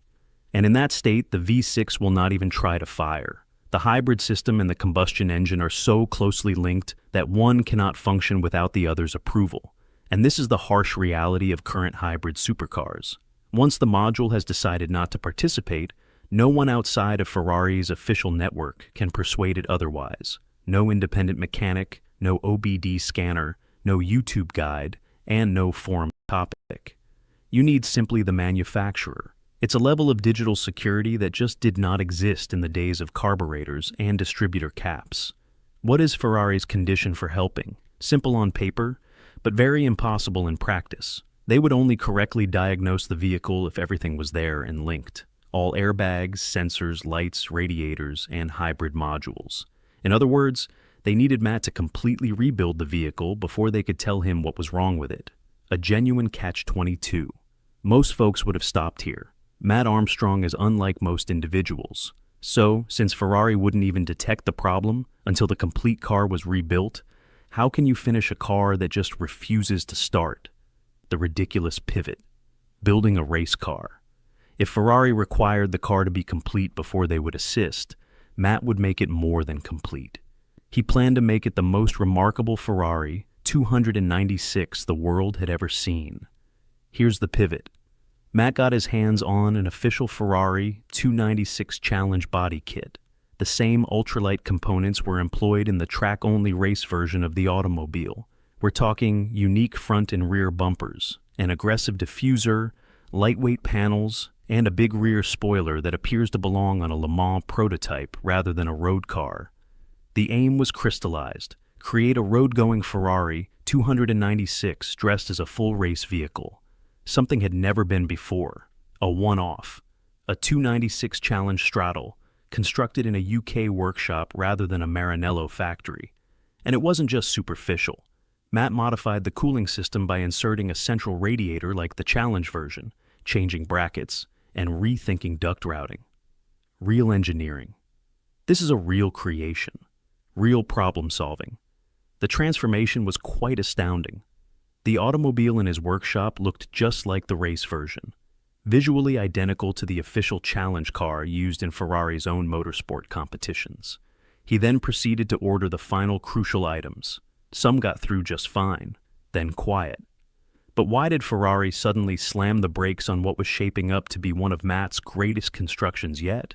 Ferrari drops the hammer. When Mat contacted to follow up on outstanding parts orders, specific fenders, radiators, and essential Challenge kit components, he was informed something that effectively ended the project. Some parts were limited. They required authorization, which was closely related to the Vehicle Identifying Number, VN, the number of the car that placed the order. Ferrari's system was verifying that the vehicle was an approved official 296 Challenge race car. A crashed road GTB is being converted in a British workshop. That didn't qualify. Mat had already given his whole commitment to the project by this stage. Some pieces had passed through. Previously, Ferrari had partially supplied the kit before the system detected the remaining components. So the car was already in a hybrid state, having been partially converted and cosmetically altered, but remaining mechanically and electronically stuck. In other words, the project was stuck in the worst conceivable middle ground. It was no longer a conventional road car, but it couldn't be the full Challenge-grade machine Mat had envisioned. When Mat's team asked Ferrari for assistance starting the car, the response came with a condition. The 296 would first need to be evaluated at a Ferrari-approved body shop.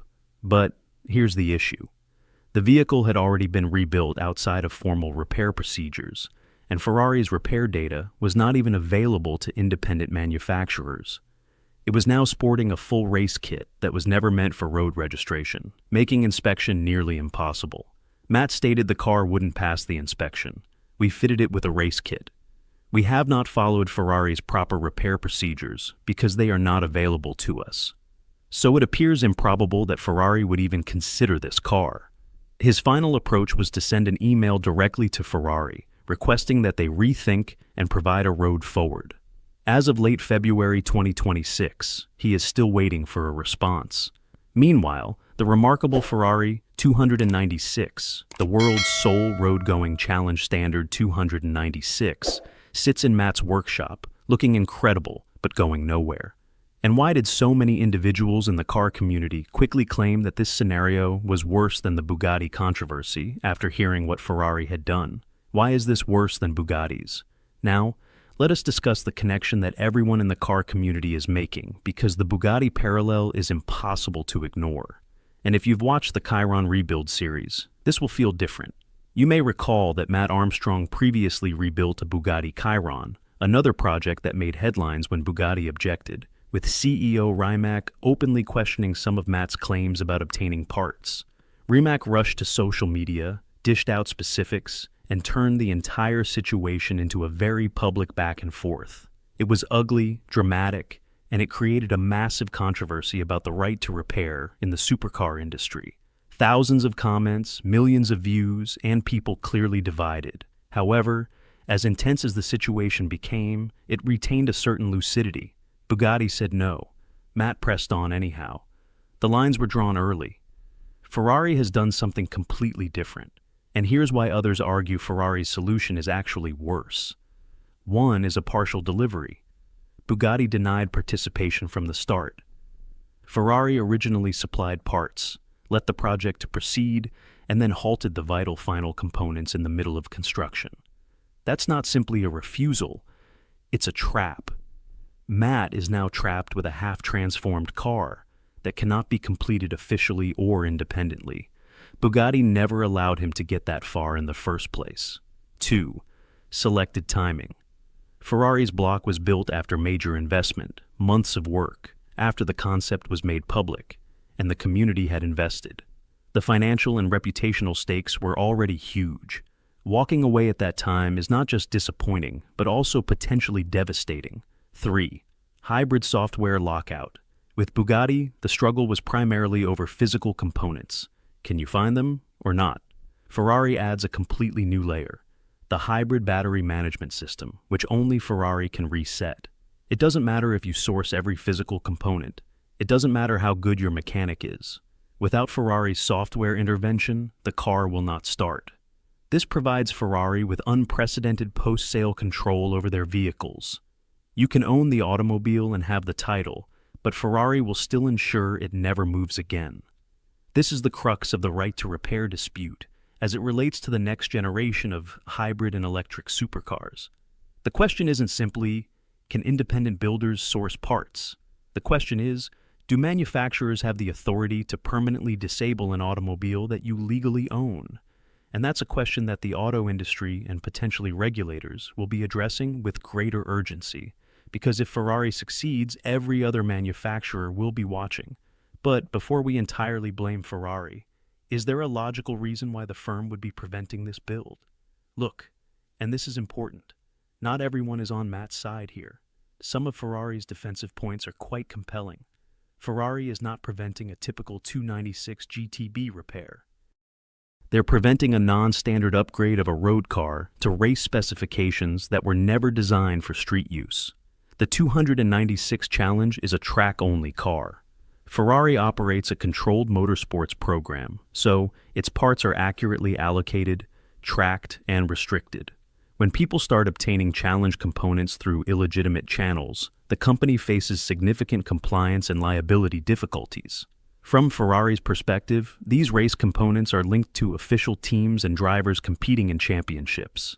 Each part is logged, tracked, and delivered via a closely controlled system. Allowing unfettered sales may destabilize that system, generate gray market race cars, or even put the car at risk of being utilized in dangerous ways. There's also the issue of liability. The 296's hybrid system has high voltage components, which can be exceedingly dangerous if handled incorrectly. Ferrari is not only safeguarding the car, they are also protecting themselves.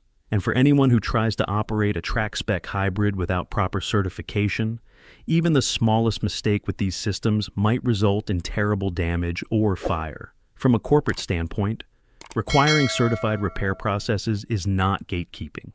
The obligation lies with risk management and engineering. While frustrating for Mat, it is at least logically consistent. Mat himself has admitted that Ferrari are not the culprits in this situation. What upsets the community is not Ferrari's prudence, but his incomplete participation. The corporation provided some parts and access to tools, but then abandoned him in the middle of the build, with no obvious road forward for a car outside the official system, through no fault of his own. No fault. And just when it seemed like things couldn't get any crazier, Ferrari was observed testing near Maranello, adding to the incredible story. The wildest twist yet. Here's where the story takes an unexpected turn. And honestly, if you wrote this as a movie script, people would think it was too obvious. While Mat Armstrong has been working for months to develop a road-going version of the Ferrari 296 Challenge, Ferrari has refused to help him get started. Spy cameras near Maranello spotted Ferrari testing a carefully camouflaged prototype on public roads. Every analyst and journalist who has viewed the photographs agrees that the prototype looks exactly like a road-going version of the Ferrari 296 Challenge. Ferrari is currently discreetly developing the automobile that Mat Armstrong constructed in his garage.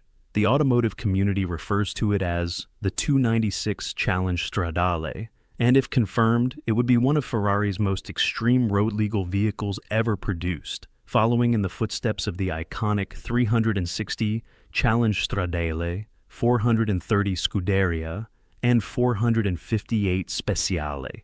Cars are now worth a fortune because of how unique and limited they were. And here's what makes it even more mind-bending. Ferrari is a firm that treats its future products like state secrets. Spy shots around Maranello are uncommon. When they appear, it indicates that the car is nearing completion, implying that Ferrari has probably certainly been working on it throughout Mat's attempt to make his version. They knew the automobile was approaching, yet they still obstructed him. Think about it for a second. Mat Armstrong, a UK-based YouTuber, created Ferrari's future car before it was announced. He did it from a wrecked shell in a workshop, using parts Ferrari tried to keep him from receiving. Ferrari then blocked his parts order, leaving his car stuck. The irony is almost perfect. So, the real issue is, will Ferrari ever assist Mat Armstrong in starting the car he created? Or will this one-of-a-kind Ferrari remain the most incredible project that never runs? So, where does this leave Mat Armstrong? With a car that looks like nothing else on the planet, a hybrid brain that refuses to cooperate, an email awaiting Ferrari's response, and a community of millions eager to see what happens next. The Ferrari 296 project isn't over, and knowing Mat Armstrong, it won't be until that engine starts up. Share your opinions in the comments. Is Ferrari in the wrong? Or is this Mat's fault for pushing into terrain that they were never going to support? And if you want to see more of these breakdowns, you know what to do. Like, subscribe, and see you in the next one. One of the biggest blessings in my life is that my entire existence, including my youth growing up with Dad, was documented on tape. When she saw him go into a ballroom full of strangers, she fell apart. Not from sadness or grief, but because the boy standing under those lights had changed into someone she barely recognized. Terry Irwin has experienced some of life's most difficult situations. Losing a husband, raising 2 children alone, and shouldering the burden of a worldwide legacy. But when she finally realized what her son Robert had quietly become, something within her burst free. And the makeover was not what anyone expected.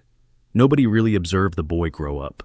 Most individuals believe they know Robert Irwin. They imagine the tiny youngster with the huge grin trailing behind Steve Irwin on a wildlife shoot, herding something likely with teeth. That image stuck. And for a long time, the public was perfectly content to leave it that way. But while the world was busy mourning Steve and celebrating Bindi's ascension, something was quietly occurring with Robert that nearly no one saw in real time. Robert Clarence Irwin was born on December 1st, 2003, in Queensland, Australia, the youngest child of Steve and Terry Irwin. He was just 2 years old when his father was murdered by a stingray on Bat Reef in Port Douglas in September 2006. 2 years old. He has no actual memories of the man known as the crocodile hunter.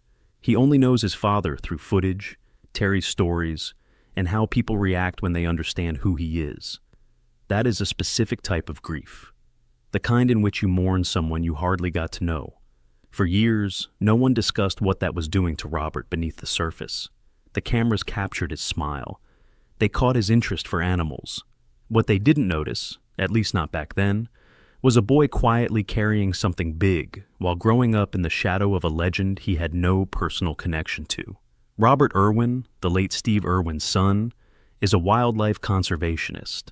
Terry has spoken about those early years in shards over multiple interviews, always cautious and protective of her children. She recounted a period following Steve's death in which she felt absolutely confused, having to learn how to run a zoo, raise 2 children in public, and somehow remain functioning for the world. However, she made it plain from the start that Robert was not just along for the trip. Even as a toddler, there was something about him that bothered and fascinated her. He did not simply observe animals. He interacted with them in the same way that Steve did, without fear or hesitation, and with what appeared to be perfect natural ease rather than boldness. By the time Robert was 4 years old, he was making television appearances alongside his mother and sister, and viewers quickly figured out what Terry had been observing discreetly for years. This was not a child performing for the camera. This was something altogether different, deeper than training or mimicking. And as time passed, the resemblance grew increasingly difficult to explain. Nobody really prepares you for the experience of raising a child who died too young and too publicly. At some point, the child begins to resemble them, not in a figurative sense, but in a way that physically stops you mid-breath. Terry has recounted those instances in several interviews when Robert says something, tilts his head a certain way, or lights up while talking about an animal, making it nearly hard to differentiate the present from the past. She has stated more than once that there are times when Robert does something. The way he talks about a specific creature, the way his face changes when he is thrilled, and it feels like Steve is standing right there in the room. She says it with tears in her eyes, since Terry feels two emotions at once, delight and pain, entwined so closely that they can't be separated. But the similarities extended beyond personality. As Robert grew into adolescence, fans and long-standing followers of the Irwin family began to see something that was becoming increasingly impossible to ignore. Robert and his father bore an uncanny physical resemblance. The same build, unlimited enthusiasm in front of a camera, and complete confidence around creatures that most trained adults would quietly contemplate. People who grew up watching Steve's earlier episodes began to declare that watching Robert was like seeing a younger version of the crocodile hunter, not in a duplicated or acted sense, but in a way that appeared wholly natural and genetic. Terry did not find it easy to watch all of this happen. In interviews around 2024, Robert began speaking about his father with an emotional depth that took people by surprise. He discussed what it meant to grow up knowing that his father had been a father figure for an entire generation, not just his own. He talked about how blessed he felt, but he did so in a way that showed he had battled with that feeling, rather than simply accepting it. There was a pain beneath the thankfulness that he didn't hide. And for Terry, having her kids say all of that publicly with that amount of insight at his age was another of those moments when pride and anguish came together inextricably. The rest of the world began to see it as well. What was previously easy to dismiss as a nice similarity between a celebrity father and his little son was growing increasingly complex. Robert was not becoming Steve, he was being himself. But there were echoes everywhere, and Terry felt them all.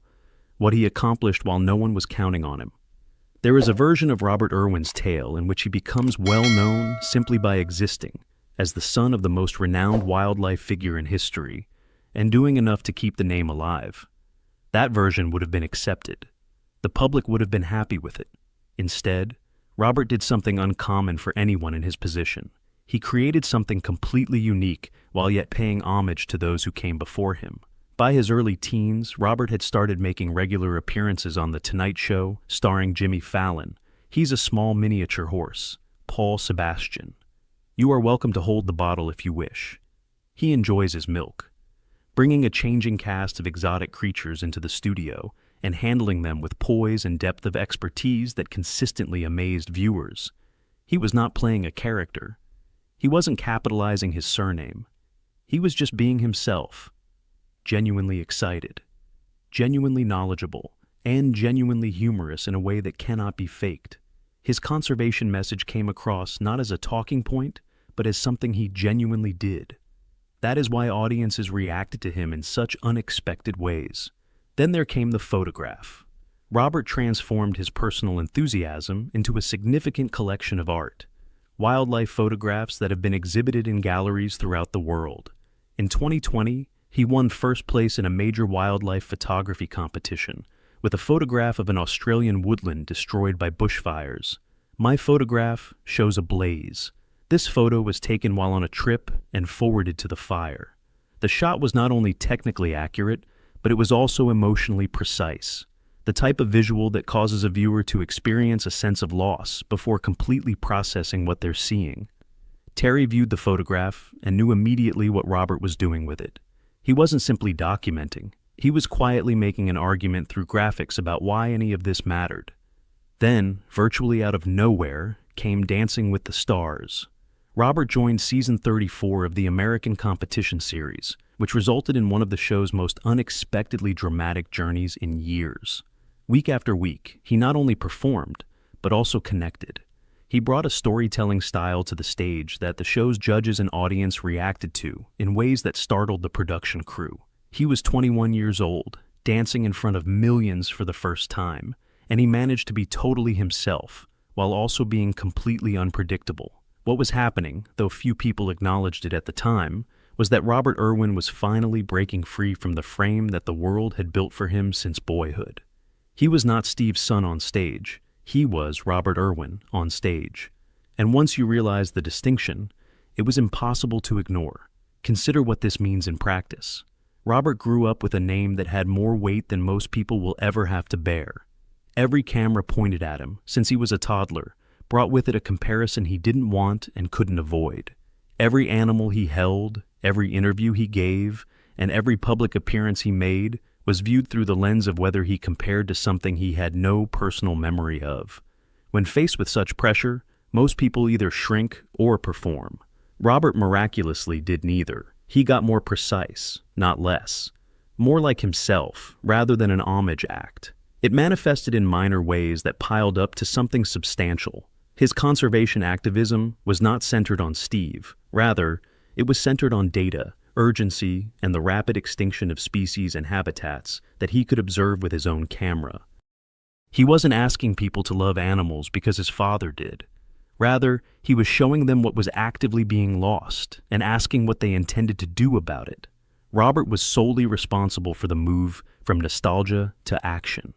And that specificity, that insistence on being genuinely, recognizably himself, even while honoring Steve at all times, was what Terry had been secretly praying for and quietly frightened would not happen in equal measure. When it eventually happened, and millions of others saw it as clearly as she did, the relief was enough to break her heart. Terry's public breakdown that night. On October 14th, 2025, Dancing with the Stars presented Dedication Night, an episode in which each surviving contender performed for someone who had made the greatest impact on their lives. Robert selected his mother. Before the dance began, the pre-performance video package showed Robert straining to finish his explanation of what Terry meant to him. He wasn't faking emotion for the camera. He was clearly struggling to keep it together. Robert Irwin devoted his modern dance performance to his mother Terry on the most haunting night of Dancing with the Stars yet. He talked about being 2 years old when he lost his father, and how, as he grew older, he came to comprehend what Terry may have gone through during that time. Running a zoo, parenting 2 children publicly, and carrying on a global legacy while emotionally crushed, his appreciation for her became difficult to express. He claimed that at every milestone when he found himself softly wishing his father was present, Terry was there instead. He said that was enough.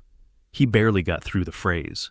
Terry, sitting in the ballroom, was already in tears before the music began. The routine, a contemporary performance, was created around that relationship. What it costs a mother to carry that much, and what it means to a kid who witnesses her doing so. When the last note ended, Robert stepped right off the floor and into Terry's arms. Bindi sat close, dashed out to join them. The 3 of them held hands in the center of the ballroom for a moment before the audience erupted. The judges appeared noticeably shaken. One person mentioned that Steve was watching and smiled. Another, who had worked with Bindi on the same show a decade before, couldn't finish his critique. He was crying. The atmosphere in the room had changed, and it no longer felt like a competition. Terry then recounted the experience in the same way she describes most things she can't quite put into words, by focusing on what she saw rather than what she felt. She described it as like seeing Steve again, but it was also entirely and indisputably Robert. She has always been careful to maintain both truths at the same time. She openly stated that it was a night she would never forget, and that her son was not just a talented dancer, but also a good person. The public's response was quick and overwhelming. The video spread for days, but it wasn't the only night.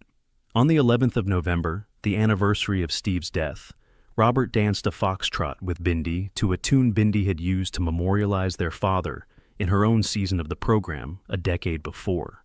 During the routine, footage of Robert and Steve from their childhood was shown across the ballroom. Robert was in tears as he ended the dance. The judges gave a flawless score. In the days that followed, Robert publicly commented on the performance, stating that carrying his father's legacy was not a burden, but rather a direction. He sensed his father's presence in everything he did. Terry watched it all, every performance, every moment, and the reaction was always the same. A woman who had spent nearly 20 years standing up for those around her was briefly and clearly unable to keep it together because what she was watching wasn't simply her kid dancing. It proved something she had been working on silently for 2 decades. Being the surviving parent brings a certain type of loneliness. You carry the sadness quietly because you must also carry the children, and the kids can't watch you fall apart, not entirely or in the ways you need to. Terry had handled it for years with a calmness that the public frequently mistook for strength, when a more accurate word would have been necessity. She didn't have the option to unravel, so she didn't. But watching Robert stand on that stage week after week and accomplish something truly spectacular with all of the weight he'd been given was the first time Terry hadn't had to hold anything together in a long time. Someone else was doing the holding, and it turns out it was exactly what she had been waiting for without even realizing it. The win, the injury, and Terry's subsequent understanding. By the time the season 34 finale aired on November 25th, 2025, something had changed in the larger discourse around Robert Irwin. He had quit being the crocodile hunter's kid who was successful on a reality show. He'd become the tail. The stakes for the finale were already great. What made them rise was what came out in the days preceding. Robert has been dancing despite a serious injury. For weeks, he had been suffering from severe discomfort caused by a strain in his intercostal muscles, which are located between the ribs. His partner had revealed it in a pre-finale interview, revealing how the production crew had quietly changed parts of the choreography to compensate, and how Robert had just decided to go forward without creating a fuss. When asked about it directly, Robert acknowledged the anguish, but framed it as he always does. Not as a sacrifice, but as a choice he took, since the alternative was not something he was ready to accept. That simple detail conveyed something. It spoke something about how he was reared, about what it's like to grow up witnessing their mother absorb more than she should and still carry on. Not for an audience, but because the task demanded it. On the night of the finale, Robert and his partner performed 3 routines.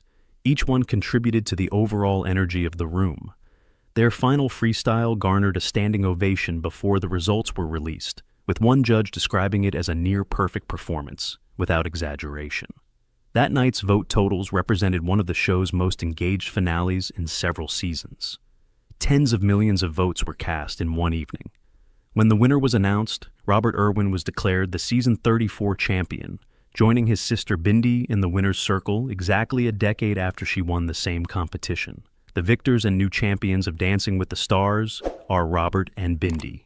Everyone in the room, including Terry, saw the symmetry.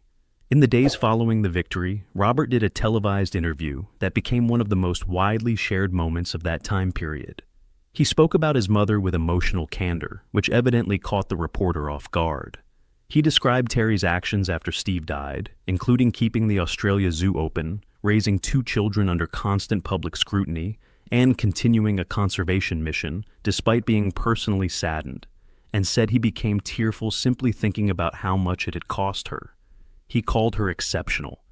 He claimed that the world had misjudged her from the start, and the fact that he understood this, that he had been watching and comprehending for all those years, was perhaps the most significant aspect of who Robert Irwin had become.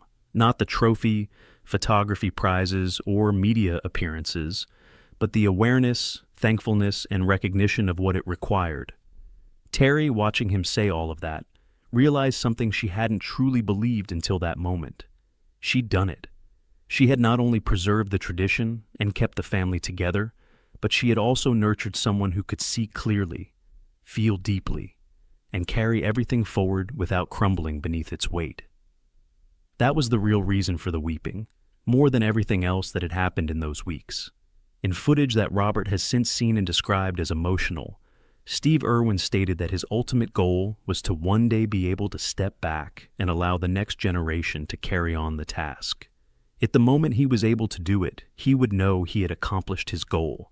He never got to experience that moment. He was 44 years old when he died, and Robert was 2. Thus the mission fell on Terry instead, landing on her with a zoo to run, 2 children to nurture, and a world waiting to see what would happen next. What happened next was this: a 21-year-old standing in a ballroom, carrying a prize, and speaking about his mother with the clear-eyed, earned thankfulness that takes a lifetime to develop.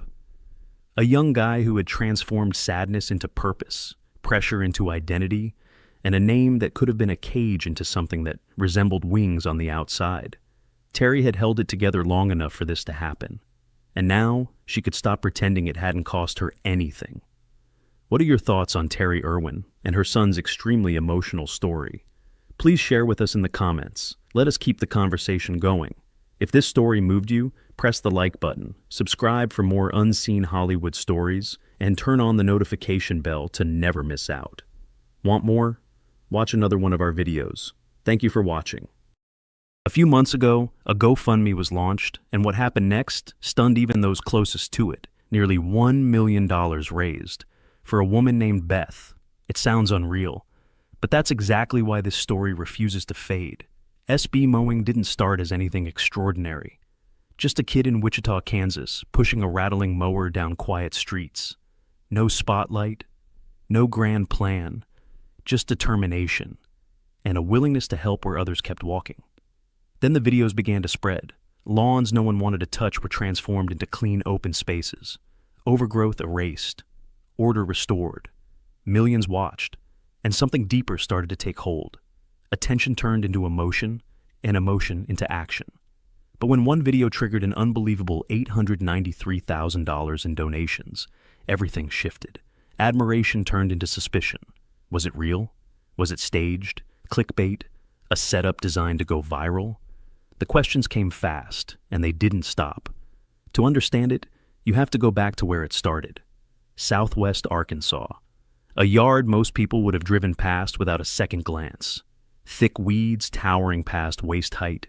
Vines choking fences. Grass so tangled it looked like it had taken over completely. For most, it was a lost cause. For Spencer, it was something else. He didn't see just a yard. He saw a chance, a person behind it, a situation that could be changed if someone was willing to step in. So he did. Engine on, blades spinning. One section at a time, the chaos started to fall. Hours passed. Slowly the impossible began to shift. Pathways reappeared. Fences came back into view. The jungle receded. And beneath it all, something more important surfaced, a sense of dignity restored. This wasn't just landscaping. Beth had been dealing with mobility challenges. The overgrowth wasn't neglect. It was limitation. And with it came fines, pressure, and a growing sense of being overwhelmed. What Spencer cleared wasn't just grass, it was weight. Then the video went live. What happened next was immediate and overwhelming. Views surged, comments flooded in. People from every corner of the world watched that transformation unfold, but it didn't stop at watching. Donations began. Small at first, then larger, then faster. The numbers climbed in real time, almost impossible to track. Thousands of strangers, moved by a story they had never been part of, decided to step in. By the end, the total crossed $893,000. Repairs were funded. Accessibility improved. Security restored. A single act, cutting a lawn, had turned into something no one could have predicted. Not just a viral moment, but a movement driven by collective generosity. And yet, the bigger it became, the louder the doubts grew. Was it genuine? Was it orchestrated? Could something like this really happen without strings attached? Social media lit up with debate, some inspired, others skeptical, all watching closely. Because this story was no longer about a yard. It became a test of trust, of intention. Whether one person's effort could truly spark something this massive. And as millions tried to make sense of it, one thing became clear. This wasn't just a viral video anymore. It was a question the internet couldn't ignore. How does something so simple become something so unbelievable? Was it a viral miracle or something carefully staged? With a story this extraordinary, doubt was inevitable. As the figure, $893,000, spread across the internet, so did the questions. Could one man, armed with nothing more than a mower and a camera, really move tens of thousands of strangers to give? Could a simple act of kindness ripple that far? Or was there something hidden behind the lens? The internet did what it always does. It dissected everything. Forums lit up. Comment sections flooded with theories. Some believed the encounters were orchestrated, perfectly timed, emotionally engineered for maximum impact. Others pointed to the editing, suggesting every tear, every smile, every reaction was carefully selected to pull viewers deeper in. Every post carried the same tension, admiration tangled with suspicion. Supporters saw generosity, they saw hope, they saw proof that people still cared. But skeptics looked closer. They questioned authenticity, searching for cracks beneath the surface of viral fame. Some even challenged the act itself. Was mowing someone's lawn without formal permission truly kindness, or something more complicated? Then came the bigger question, the system behind it all. Platforms like YouTube and TikTok thrive on attention. Emotional content travels faster. Stronger reactions mean more views, more shares, more revenue. So where was the line? How much of this was genuine? And how much was amplified by algorithms, thumbnails, and perfectly crafted titles? The debate spread just as fast as the video itself. Timelines filled with arguments. Headlines hinted at controversy. Blogs broke down every detail, every motive, every possible angle. And through it all, one question refused to disappear. Was this real human kindness, or a story built to go viral? And yet, beneath all the noise, one fact stood untouched. People gave, not hypothetically, not symbolically. Real money, real support, real impact. Beth, the woman at the center of it all, felt it directly. Her life changed because strangers chose to act. That's where the story becomes something else entirely. A contradiction. A paradox. People wanted to believe. They needed to believe. But belief alone wasn't enough. They wanted proof. They wanted certainty. And in that tension, the line between reality and viral storytelling began to blur. So, what really happened behind the camera? How did a single act trigger something this massive? Why did it resonate so deeply? And was it truly as pure as it appeared, or had the story grown larger than the truth itself? To answer that, you have to go back to the moment everything started. One meeting, one yard, one woman. Beth was 85 years old, and her situation was impossible to ignore. Her property had been completely overtaken. Weeds towering over fences, pathways swallowed. The entire space transformed into something wild, chaotic, and out of control, and she couldn't fix it. Mobility issues had taken that option away. What once was manageable had become overwhelming. To make matters worse, the city had stepped in with fines, pressure, consequences, the kind of situation that doesn't just weigh on you physically, but emotionally. For most, it would have been too much. For Spencer, it was exactly the kind of moment that defined everything he did.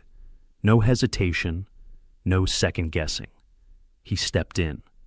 Every corner of that yard became a task. Every vine, every tangled section, every stubborn patch of overgrowth. Cut, cleared, restored. Slowly, methodically, the chaos began to retreat. And as the space transformed, something deeper shifted with it. This wasn't just about cleaning a yard. It was about restoring dignity, giving back control, rebuilding a sense of pride that had been quietly slipping away for far too long. The footage was uploaded to the internet by Spencer after the yard had been repaired. Almost immediately, an overwhelming number of people responded. Viewers on various social media platforms were enthralled not only by the remarkable metamorphosis that occurred before and after, but also by the narrative that accompanied it. It wasn't long before tens of thousands of people came together to show their support for Beth. Donations started coming in a variety of sizes, beginning with little amounts and progressing to larger ones. A staggering $893,000 was raised through the fundraising efforts, which is significantly more than anyone could have ever dreamed. The effect that it had on Beth's life was significant. Because of the repairs made to the driveway, the installation of a ramp that is accessible to wheelchair users, and the overall improvement in the safety and comfort of her home, she was able to regain an independent lifestyle.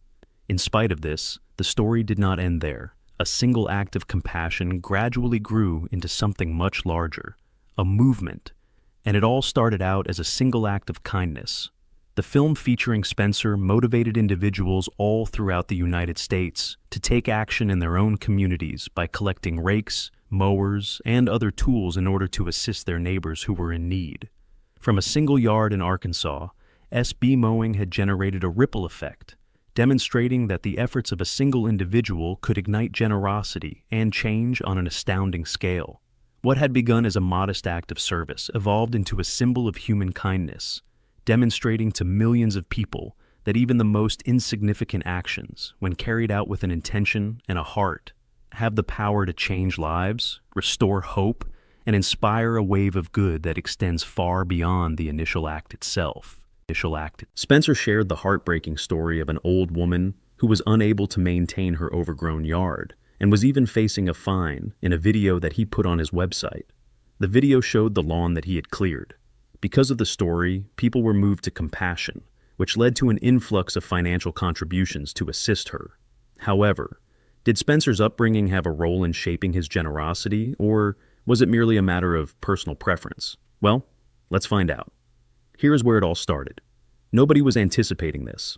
In order to get a complete comprehension of how SB mowing went from being a modest local service to becoming an international sensation, we need to begin at the very beginning, long before cameras, viral videos, or headlines were commonplace. Spencer, who was only 11 years old and lived in Wichita, Kansas, was a typical child with a restless energy and an insatiable curiosity. He never stopped wondering about the world around him. But in contrast to the majority of children his age, Spencer possessed a peculiar trait, a great desire to work, to assist others, and to demonstrate that he was capable of making a difference, even on the most insignificant of scales. The tool that he liked to use was a hand-me-down mower that was severely damaged and loud. It shook with every push, giving the impression that it could break down at any moment. It was a simple machine with no lights or whistles, just raw mechanical power and the determination of a little child. He made the decision to take affairs into his own hands because he was too young for a formal employment and too eager to sit around doing nothing, in order to determine whether or not anyone in his neighborhood required their lawn to be mowed. He began going door to door. He was not interested in gaining fame, money, or attention. Simple was the word. He desired to be of assistance to others, to make their life a bit less difficult, and to possibly earn a little dollars so that he could indulge in some minor pleasures. Working was not a simple task. There was a possibility that the summers in Kansas would be extremely hot, with the sun hammering down and sweat streaming from his forehead. In some instances, the rain would cause him to become completely drenched before he had even completed a single yard. On the other hand, Spencer never failed to show up, regardless of the weather. He maneuvered his mower across uneven lawns, navigated prickly bushes, and struggled with weeds that were eager to defy his efforts. He was able to accomplish all of these things. As time went on, neighbors became aware. They started to rely on him, and they were able to place their lawns in his care without any concerns. Something that began as a modest act of diligence quickly became a reputation for the company. Spencer, the young man who had the mower that made a rattling sound, earned a reputation for being loyal, trustworthy, and persistent. People grew to anticipate his arrival, and they were aware that he would always fulfill his commitments. The object of his perseverance was not limited to mowing the grass. Trust, integrity, and a legacy that was so quiet that no one could ignore it were the things that were being built. No one had any idea that these unassuming beginnings, the dogged persistence of a young boy of 11 years old with a loud hand-me-down mower, would eventually pave the way for something much more significant. With determination and a strong desire to assist others, a little child was about to initiate a movement that would have a profound impact on the lives of thousands of people, garner the attention of millions of viewers, and ultimately result in one of the most extraordinary viral events in the history of the modern internet. How did Spencer's work develop into a phenomena that resulted in a miracle that many people could not believe?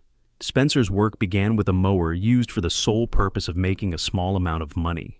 With that out of the way, let's go into the ways in which high school lawns laid the groundwork for the global influence of SB mowing, developing a legacy from a side hustle. By the time Spencer was a senior in high school, mowing lawns had developed from a casual pastime into a serious and self-motivated side business. Once upon a time, the operation consisted of a noisy hand-me-down mower and a few yards strewn around. However, it had evolved into a true operation.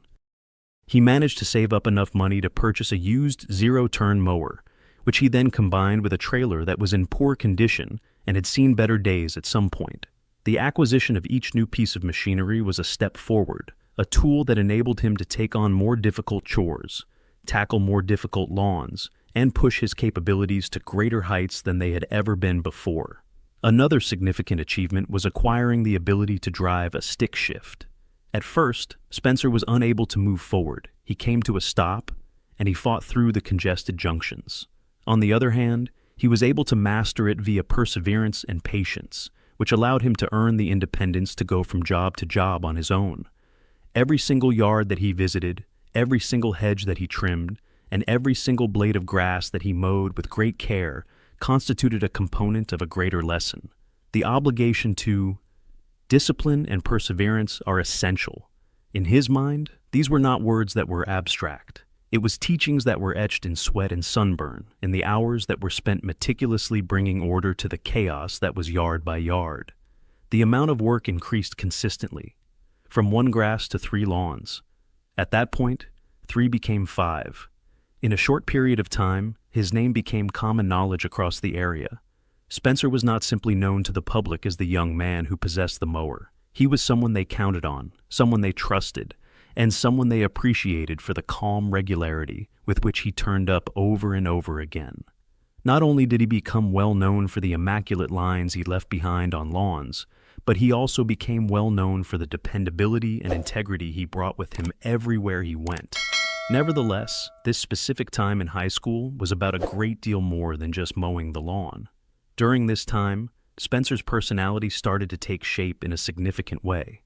The consecutive jobs, the early mornings, and the long hours spent working under the scorching Kansas sun all contributed to the formation of a foundation that would later serve him well in the face of much more significant problems. Resilience, a feeling of purpose, and the perspective that hard work, honesty, and consistency might achieve change, both little and colossal, were all developed as a result of this experience. These years spent in high school laid the framework for what would eventually become SB Mowing, a platform that would touch the lives of millions of people, spark generosity on a scale that had never been seen before, and transform the simplest act of mowing lawns into a phenomenon that spread like wildfire. The restoration of each yard and each individual stripe of grass was more than just a chore. This was not only a lesson, but also a practice, and it was a preparation for the amazing influence that Spencer was going to make on the world in the future. Spencer was already doing very well as early as his high school years, despite the fact that he began his career in mowing with a good deal of uncertainty about what the future contained for him. But what difficulties did he encounter along the road, and how did those difficulties contribute to the development of the influencer that he became? Next, let's discuss the professional path that came dangerously close to putting an end to SB mowing. When Spencer was in college and early adulthood, he was introduced to a world that was very different from the one he had known in Kansas, where he had grown up. After deciding to major in computer science at Kansas State University, he took a pragmatic approach that promised stability. However, this path required him to spend long days attending lectures, working in labs, and coding late into the night. In addition to his academic pursuits, he became a resident assistant at the dorms, where he learned how to handle people, schedules, and unforeseen obstacles. Even joining an a cappella club, where he discovered joy and a sense of equilibrium, was one of the ways he dealt with stress. SB mowing's success would subsequently be fueled by the discipline and resiliency that were discreetly established throughout these years, which were marked by significant structure and pressure. Even if the obligations of academia were present, summers continued to be revered. During each break, he was reminded of his former customers, whose lawns had become overgrown and were waiting for the boy with the mower, who had been a reliable presence in their lives for a considerable amount of time. He was reminded of the satisfaction that came from tangible work, the immediate and evident consequences of effort and tenacity, and these summers brought that satisfaction back to him. The completion of a lab project or the submission of a paper was one thing, but it was an entirely different thing to complete the transformation of a messy and tangled yard into a neat and orderly environment. The level of satisfaction that one experiences cannot be quantified using grades or codes. Both the smiles of his neighbors and the sense of purpose that he felt within his own heart were indicators of this. Upon graduation in 2021, I was offered a remote software job in Chicago, which afforded me great stability. It provided a sense of security, a steady income, and a routine that was easy to anticipate. Despite this, there remained something that was lacking behind the protection of a desk and a computer screen. Even though it was safe, the work had a hollow, mechanical, and monotonous quality to it. It was the tangible, hands-on delight that Spencer had always experienced in mowing lawns, and he craved for that satisfaction. After that, a flash of thought occurred to me. It was while he was looking through social media that he came across footage of individuals rehabilitating yards that had become overgrown. In spite of the fact that they were raw and straightforward videos of dirty properties being renovated, millions of viewers were drawn by them. Every single comment, every single sharing, and every single view served to demonstrate the power of an action that combined expertise, care, and compassion. There was a moment of clarity for Spencer. He came to the realization that he could take his own years of experience, his abilities that he had worked so hard to acquire, and his genuine desire to assist others and share them with the world. He did this not simply for the sake of gaining likes or views, but also to motivate, touch, and possibly even impact lives on a scale that he had never anticipated. It was the spark that would eventually light the voyage of mowing, which would eventually go from being a little local service to becoming a phenomenon witnessed by millions of people. This demonstrates that sometimes the simplest deeds, when shared collectively, may become spectacular. Before Spencer became the mind behind this astounding miracle, he had to overcome obstacles that may have caused him to give up long before the video that went viral ever existed. However, is it possible that the video was intended to be produced, or was it really real and authentic? Uncovering the alarming details is our next step. There is evidence that supports Beth's story. Skepticism is usually always present whenever a tale gets viral, and the miracle of SB Mowing's $893,000 was not an exception to this rule. A significant number of viewers questioned whether or not these impromptu meetings with homes were actually genuine, or whether or not they were staged for the cameras.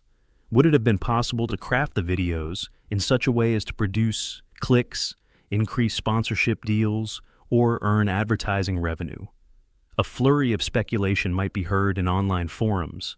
The comment sections are rife with questions, hypotheses, and accusations, and there are those individuals who are sure that viral generosity may be more of a show than a reality. However, in the case of Beth, the reality was unmistakable. A number of prominent media publications, including as People magazine and the New York Post, conducted investigations into the tale and independently verified its veracity. It was confirmed by city officials who were engaged that the specifics of Beth's position and the difficulties she encountered with her overgrown yard were accurate. Every single stage of the fundraising event was meticulously controlled, and a trustee was in charge of monitoring the donations to make certain that the funds were allocated precisely where they were required. There was nothing that was concealed or deceptive about it. Despite the fact that some people thought it was clever editing or viral theatrics, it turned out to be a true story of compassion, careful planning, and having a genuine influence. He did more than merely mow a yard on that particular day. He offered a concrete answer to a crucial issue that needed to be addressed. Much more than just a beautifully cut lawn, the transformation was significant. Beth, an older woman who had been struggling alone, was able to regain her safety, accessibility, and dignity as a result of this experience. The effect of the ripples was felt well beyond the confines of a particular property. His efforts prompted viewers to pick up rakes, shovels, and mowers in their own neighborhoods, and give their time to assist their neighbors, friends, and even strangers through the act of helping others. As the news spread, there was an increase in the number of donations, words of support, and acts of kindness, which demonstrated that genuine giving can spark a movement or movement. It is important to keep in mind that not everything that may be seen on the internet should be accepted without question. There are some acts of kindness that are genuine, measurable, and have a significant impact, despite the fact that it is easy to distrust what we see on social media. The work of Spencer reveals that the commitment, competence, and compassion of a single individual may motivate a large number of other people, so causing ripples of goodness that extend far beyond the initial deed. With regard to SB mowing, the video that went viral was not only a story for the purpose of providing entertainment. The demonstration demonstrated that a single individual, a single lawn, and a single camera could make a discernible impact on the world. If the drama is the point, it is not the case. From the beginning, the focus has been on the racing. Immediately following all that had transpired, she returned to doing what she does best. At Street Outlaws Mega Cash Days, where 64 of the world's quickest racers were competing and $600,000 was at stake, she faced off against Callie Nate and prevailed. She was quick off the line, built up her lead, and eventually stopped looking back. Not even he could deny that she had simply outrun him. No justifications, no debates. Simply skill is required. Since then, she has not slowed down at all. JJ's arm drop events and visits at tracks like As Ozark Raceway are just two examples of how she continues to be active in the racing world and to make appearances. There is a possibility that the cameras will alter, but the segment of Precious at the starting line has not changed. What is fascinating is the fact that she is completely different off the track. When she is on television, she can give off an intense and even a bit threatening vibe. Nevertheless, she freely admits that she is naturally reserved and silent, up until the point where she feels mistreated. Furthermore, the arrival of the Queen of the Streets occurs at the moment that the switch is flipped. She is the true embodiment of equilibrium. This is not the news, and it is not the rumors. Additionally, she has not disclosed any information regarding her private life, which she has kept private. Nothing. Not even established relationships, not even excessive sharing. Of course, many have speculated, but she has never given any credence to those rumors. What is public and what is not has been made very plain by her. According to what we know, she has never been a one-dimensional person. At one point in time, she was even studying nursing while racing, which, to be honest, sounds grueling just thinking about it. However, for this woman, it is just another Tuesday. Throughout the years, she has maintained her consistency despite experiencing crashes, drama, and being underestimated. Still competing, still demonstrating her excellence, and still precisely where she wants to be. In spite of everything, including the near-fatal collisions, the heated altercations, and the years of establishing herself in a sport that didn't always want to make room for her, she finally managed to win the championship. What exactly is the legacy that Precious Cooper leaves behind? The question is, what does this imply about the world that she decided to dominate? This is the inheritance. When it comes to street racing, what does Precious Cooper actually mean? Let's take a step back and look closer. Precious entered a world that was dominated by men and had little support from powerful figures, and she managed to convince others to take her seriously. It is not via talking that one wins, but rather through winning over and over again. The fact that she has been able to defeat elite male racers on national television makes her one of the few women who does so consistently. What about the title of Queen of the Streets? Earned up. It is not simply for show that she uses the saying, "off with their head." This is a cautionary note. In addition, there is a pattern that lies behind the attitude, one's faithfulness. Discipline is required. Pay attention. It is not just for the cameras that she is loud. This is something that she takes very seriously. So, what exactly took place with Precious Cooper, who was a member of the Street Outlaws? The solution is as straightforward as it is simple. She did not experience any events. Other people were affected by her as well. There were collisions that could have ended everything, but she survived them. She maintained her composure in the face of a disagreement that caused the performance to shake. Even after the spotlight had moved, she continued to race, and she is still out there, actively engaging in the activities that she adores. There was no fall from her. To put it simply, she never required the spotlight to demonstrate anything in the first place whatsoever. On the other hand, if you have been sleeping on Precious Cooper, you should probably get out of bed. The conclusion. One Flagstaff resident opted to drive his pickup into the turmoil, hauling scores of automobiles away. Very lovely guy. Wrecker Rick is well known to everyone. The bearded guy from northern Arizona pulls monster trucks out of ditches with machinery named Hellboy. Millions of views show him saving stranded people for free during blizzards. Towing semis off Interstate 40 and making improbable recoveries appear ordinary. From the outside, Rick Murphy appears to be living the dream. 2 feet of snow, treacherous and dangerous roads. When Interstate 40 was forced to shut down, Wrecker Rick and his crews went to work. 3 retail locations, a thriving YouTube channel. Wreckers are custom built, a family business that appears to rely on goodwill and diesel fuel. But what folks who skim through his videos don't realize is the expense of being that guy. Calls that arrive at 3 a.m., the recoveries that almost kill you, and when the danger becomes personal rather than theoretical. This is the true story behind the cameras. The 40-hour blizzard that never stopped. Northern Arizona had a tough March 2024. Not just snowed for a day, but harsh. But the kind of storm that quietly accumulates problem after problem until the entire system fails. More than 2 feet of snow fell throughout the region, and it did not come down politely. It came down swiftly, heavily, and with wind that wiped traces almost as quickly as they were produced. Interstate 40 did not stand a chance. When it shut down, everything around it began to unravel. When a major freeway closes, it does more than merely slow traffic. It traps them.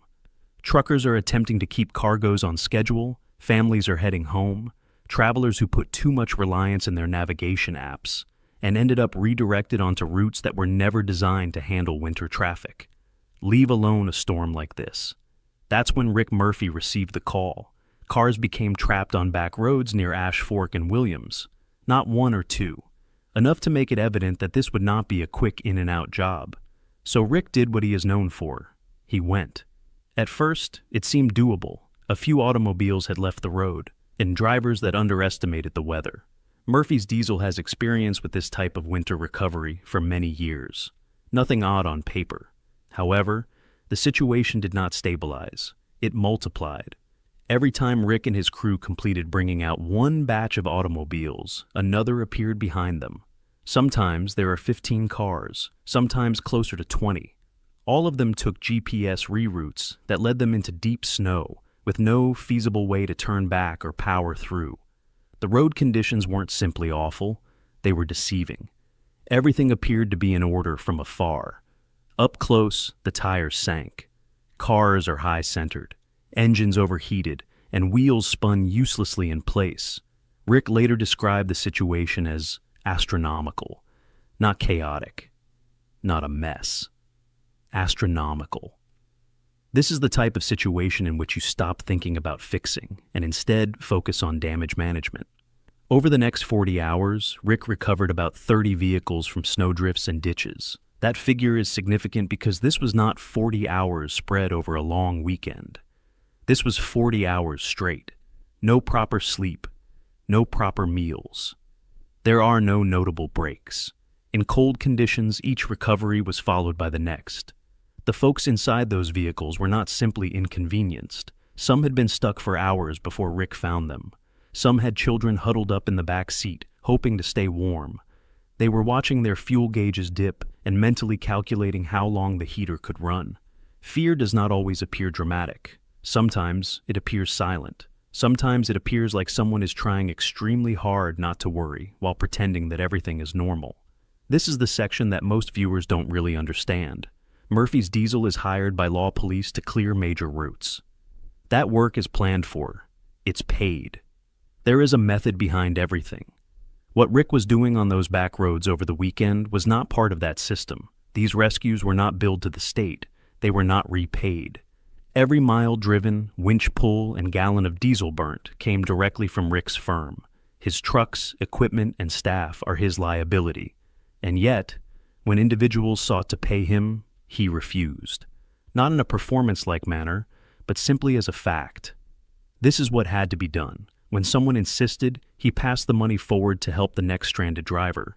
Cameras captured aspects of the weekend, but filming was not the main objective. There was little time to consider it. Vehicles were piling up quicker than they could be removed, and things were not improving. What happens to your body after 40 hours in a blizzard is not something you see on YouTube. Exhaustion settles in slowly. Reaction times slow without your knowledge. Cold reduces hand dexterity. Decision-making becomes hazy at the boundaries. And in intense recovery work, even little degradations matter. Rick wasn't moving shopping carts out of snowbanks. He was working heavy equipment under extreme stress. Winch lines were stretched tight. Vehicles are transferring weight unpredictably. A single error can turn a recovery into an accident in a fraction of a second. A snapped winch line does not allow for luck. Rick understood the risk better than most, and he continued to labor since stopping would mean abandoning people in increasingly dangerous conditions. But not better. Nobody understands the empire. From the outside, Murphy's Diesel appears to be one of those stories that people enjoy summarizing in one breath. We started small, worked hard, it expanded quickly, went viral. This is the end of the story. That rendition leaves a lot out. Rick and his wife, Nikki, launched Murphy's Diesel in 2014. There were no investors waiting in the wings or a safety net beneath them. Simply technical experience, hard hours, and a tendency to say yes when other shops said no because the task was tough or inconvenient. Initially, diesel repair was straightforward: fixing trucks, keep customers moving. Then the calls for towing began. Then for heavier towing. Then there were recoveries that most shops did not want to handle. Each stage was not part of a broader strategy. It was more like responding to what the work required. One shop became 2, then 3. Diesel repair is integrated with hauling. Towing evolved into heavy recovery. Heavy recovery resulted in fabrication and specialized builds. Murphy's Diesel eventually stopped being a local company and began to attract interest far beyond northern Arizona. When discussing achievement, people prefer to toss figures around. According to various estimations, the business's net worth is between $2 and $5 million. That seems impressive until you calm down and consider what it truly means. 3 places equals 3 rents, 3 utility bills, 3 payrolls, 3 types of insurance coverage. Recovery insurance is a completely different beast. The risk profile is high since the consequences are serious. 1 serious accident. 1 employee was wounded. 1 lawsuit. That's all it takes to jeopardize years of hard work. Then there's the equipment, which is where most people's knowledge completely fails. Rick's most well-known truck, Hellboy, did not leave a showroom. It began as a 1969 Peterbilt 352. The frame was shortened. The axles were updated with military-grade components. The mast was custom-built. Multiple Warrior winches were added because a single line is insufficient when dealing with heavy loads and unstable terrain. On YouTube, it appears wild, almost unbelievable. In actuality, Hellboy exists because certain recoveries cannot be completed with regular equipment. When a car is buried, overturned, or positioned in an unusual manner, you either have the appropriate tool or go away. Rick created Hellboy, so walking away would not be the only option. However, every time the vehicle moves, it costs money: fuel, maintenance, wear on components that are not inexpensive or quick to replace. And when it is utilized for unpaid rescues, the costs are not eliminated. They simply land on the business. There is a widespread belief that YouTube smooths everything out, that ad income and sponsorships make things simpler. They do not. Online revenue is uncertain by design. Algorithms shift. Advertising rates change. Viewer behavior evolves in unpredictable ways. One upgrade can result in a drop in revenue overnight. Rick knows better than to base a real-world recovery operation on something so shaky. That's when Nikki becomes crucial to the plot. While Rick is out conducting recoveries, building vehicles, and filming whenever he can, Nikki keeps the enterprise running, scheduling jobs, speaking with customers, purchasing components, managing payroll, tracking costs, making decisions that have an impact on both their work and their personal lives. When you run a business with your spouse, there is no clear separation between work and home. Stress does not stay in the shop. Business troubles do not stop at the front door. Every decision they make has an impact on others, including employees, customers, and their own families. Growth brings an extra layer of pressure that is rarely discussed. More trucks equals more people behind the wheel. More people equals more training, oversight, and opportunities for things to go wrong. In heavy recovery, a single mistake by a crew member might have long-lasting implications. Rick is not just responsible for getting the task done. He has accountability for everyone who returns home. The weight of being the guy everyone calls. Rick Murphy eventually became more than just another towing operator in northern Arizona. He became the name that came up when things went wrong. If a semi-truck jackknifed on Interstate 40, Murphy's Diesel was on the list. If an RV slid off a mountain road after a storm, Rick's phone would ring. If someone was stopped off-road in an unexpected location, a Wrecker Rick video was posted, and the proposal came naturally. Try this man. That reputation did not happen by chance. It was built one task at a time, turning up when others died, and completing recoveries that most people didn't want to face. There was, however, a catch. Once you've established yourself as dependable, you're no longer allowed to be unavailable. Weekends, holidays, and family plans mean nothing to the phone. When something goes wrong, they expect you to respond. Because Murphy's Diesel is contracted by law enforcement, Rick's crew is frequently called to handle serious accidents. Semi-trucks that have overturned, multiple car pileups, twisted wrecks strewn over roadways. These are not dramatic moments designed for substance. They are the aftermath. The part that occurs after all irreversible events have occurred. Even the most daring recoveries advertised online are fraught with hazard. Rick is not winging it when he arrives at a scene. He is constantly running numbers through his mind. Vehicle weight, how the weight is distributed, where the center of gravity actually is, not where it appears to be. Terrain stability, anchor points, how much tension can the line withstand before becoming a liability? In heavy recovery, mistakes do not scale. There is no such thing as a little one. A bad call does not equal a horrible film or an unpleasant explanation afterward. It means someone is gravely injured or worse. Murphy's Diesel has documented a number of close misses over time, situations in which things went awry faster than anyone anticipated. Not because someone was reckless, but because this line of business has limited margin for error. Equipment fails, ground moves, vehicles move in unexpected ways, which physics does not predict. Despite knowing this, Rick continues to say yes. He has recovered large machinery that had been trapped for months without charge. He has assisted drivers who were overcharged or stranded after being turned down by other companies. He has taken on jobs that did not make financial sense because someone needed assistance and there were no other options. That approach is not a marketing strategy. It is simply how he is wired. However, over time, that reputation changes shape. Gratitude gradually transforms into anticipation. People start calling in, assuming that help will be provided for free because it is what they have heard. Saying no does not seem like a business decision. It feels personal. This is where the weight begins to show up. You cannot constantly get individuals out of life-threatening situations and then mentally reset as if it were a usual task. You can't run on adrenaline for days, work 40 hours straight in a blizzard, and then recover without leaving a trace. The stress does not appear all at once. It develops quietly. Recovery follows recovery. Call after call. Situation after situation, the margin of error is razor small. Finally, the risk no longer feels contained. It's no longer about whether Rick gets wounded on the job. Because there comes a point when the danger that usually exists on the road collides with something closer. And this is where the story takes an unexpected turn, even for Rick. Mrs. Wrecker and Rick nearly die in a pileup. Rick has always grasped the concept of risk. It is part of the job. But there's a difference between taking that risk yourself and realizing the danger is aimed at the people you care about the most. The call came in regarding a huge truck pileup. Details were dispersed and accounts conflicted. Emergency trucks were everywhere. The information Rick received was disjointed, incomplete, and nearly difficult to piece together in real time. His wife was in the midst of all this turmoil. This was not a recovery Rick could manage. There was no vehicle to drive, no winch to attach, and no technology to set in action. There was nothing to correct. He couldn't rely on his abilities or tools to tackle the problem. In that moment, he was not Wrecker Rick.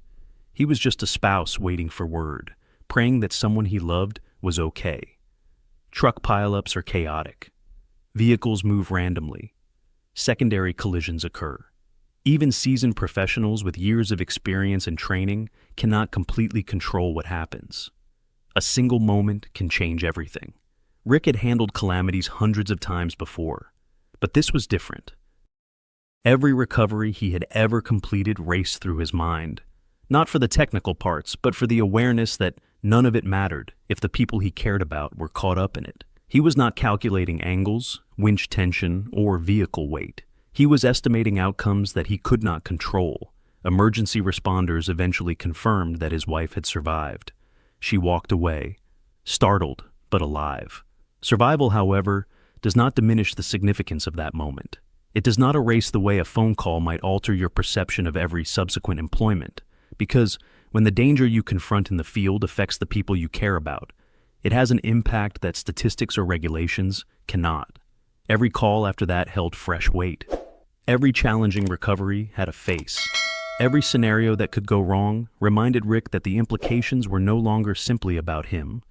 They could have an impact on his family, and that adjustment affects how you approach each job. You start to consider not only the equipment, geography, and physics, but also the people involved. Consider who could be injured and how far that risk could extend beyond the immediate scene.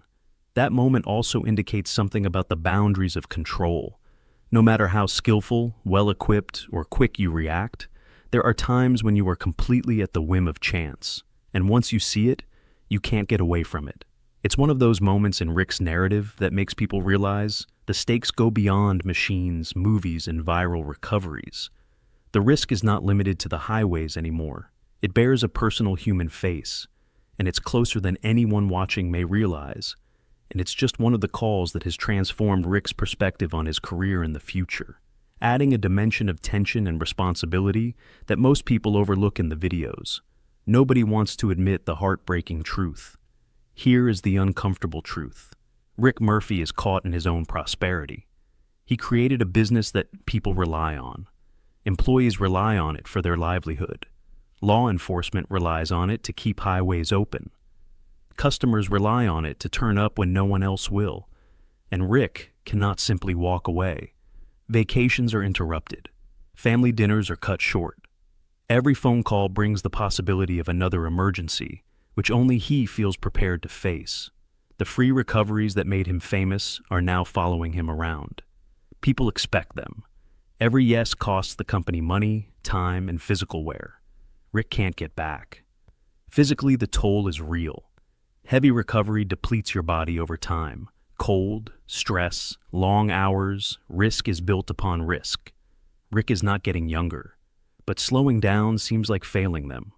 And Rick's identity is based on not doing that. Even retirement would not feel like freedom. To abandonment, to the employees, customers, and community who rely on him. That is the trap. Who saves the rescuer? From the outside, Rick Murphy's life appears to be going well. Increasing revenue, multiple places, a huge online following, industry respect. But success does not imply ease. The cameras document the rescues, the thankful family, impressive machinery. They do not show the late-night discussions about whether this pace is sustainable. They do not demonstrate the mental replay of near calls. They don't show the scene in which Rick must choose between being a father and being Wrecker Rick. This is not a story about a single catastrophe. It is about a slow-burning sacrifice. Rick Murphy has saved numerous lives through his work. However, being everyone's hero does not come with an off switch. The man who invented Hellboy to rescue others is unable to free himself from the expectations of success he has established. He kept answering the phone, keeps popping up, continues taking risks, because this is what Wrecker Rick does. And one day, he may look back and wonder how much it all cost. The trucks are pulled out, the roads are cleared, families arrive home safely. But the issue remains. Who will bring out the guy who has been drawing everyone else out for so long? This is the true story of Rick from Murphy's Diesel. What are your thoughts on Rick and the type of business he runs? Please share with us in the comments. If you enjoyed this video, please like and subscribe to our channel. To see more interesting tales like this, click on the next video that appears on your screen. You never know what you're going to uncover next. At 74, Mick Mars isn't just talking about sound anymore. He's rewriting how fans hear the past. The co-founder and lead guitarist of Motley Crue, born Robert Allen Deal in 1951, has been pulled back into the spotlight as buried tensions, years of silence, and legal battles finally surface. What once stayed behind the amplifiers is now impossible to ignore. And suddenly, the quietest figure in the band has become the loudest story. That contrast is what makes it hit harder. For decades, he stood just outside the chaos. Never the wildest, never the most visible. But now, The narrative has shifted. The man who built the foundation is no longer in the background. He's at the center of it all. This is Motley Crue stripped of illusion, raw, exposed, and louder than ever. Before the fame, before the distortion, there was Robert Allen Deal, already carrying a weight most never saw. Long before the name Mick Mars meant anything, he was living with ankylosing spondylitis, a condition that doesn't strike suddenly but tightens slowly, relentlessly. It fuses the spine over time, locking movement, reshaping the body. For him, pain wasn't an interruption, it was constant. By adulthood, it had already begun to define how he stood, how he moved, rigid, controlled, calculated. But he never stepped away. Instead, he stepped deeper in. Through the 1970s, he moved through California's club circuit, drifting between bands that never broke through. Projects like White Horse and others that disappeared almost as quickly as they formed. Nearly 2 decades of obscurity. No headlines, no recognition. Just repetition. But inside that repetition, something sharpened. His sound evolved. Dark, heavy, deliberate. A blues-rooted tone layered with sustain and distortion, shaped not just by taste, but by limitation. He didn't play like the flamboyant guitar heroes of the era. He couldn't. So he built something different. Weight over flash, control over chaos. Then came 1981. That was the turning point. Alongside Nikki Sixx, Tommy Lee, and later Vince Neil, he co-founded Motley Crue in Los Angeles. The Sunset Strip was already overflowing with bands chasing attention, drowning in noise and image. But while the others leaned into spectacle, makeup, chaos, headlines, Mars anchored the sound, quietly, precisely. Even the name Motley Crue carried his imprint, born from a phrase describing a ragged, mismatched group that stuck long after the conversation ended. In the studio, his role became undeniable. When Too Fast for Love dropped in 1981, it wasn't polished. It was raw, aggressive, unstable in all the right ways. But beneath that chaos was structure. His guitar work held it together, gave it weight, gave it identity. And then the rise came fast. Shout at the Devil in 1983, Theater of Pain in 1985, Dr. Feelgood in 1989. Each release pushed Motley Crue further, louder, bigger, global. Tens of millions of records sold, stadiums filled, a genre defined. But through all of it, while the world focused on the fire, the chaos, the spectacle, Mick Mars stayed exactly where he had always been. In the shadows, building the sound that made everything else possible.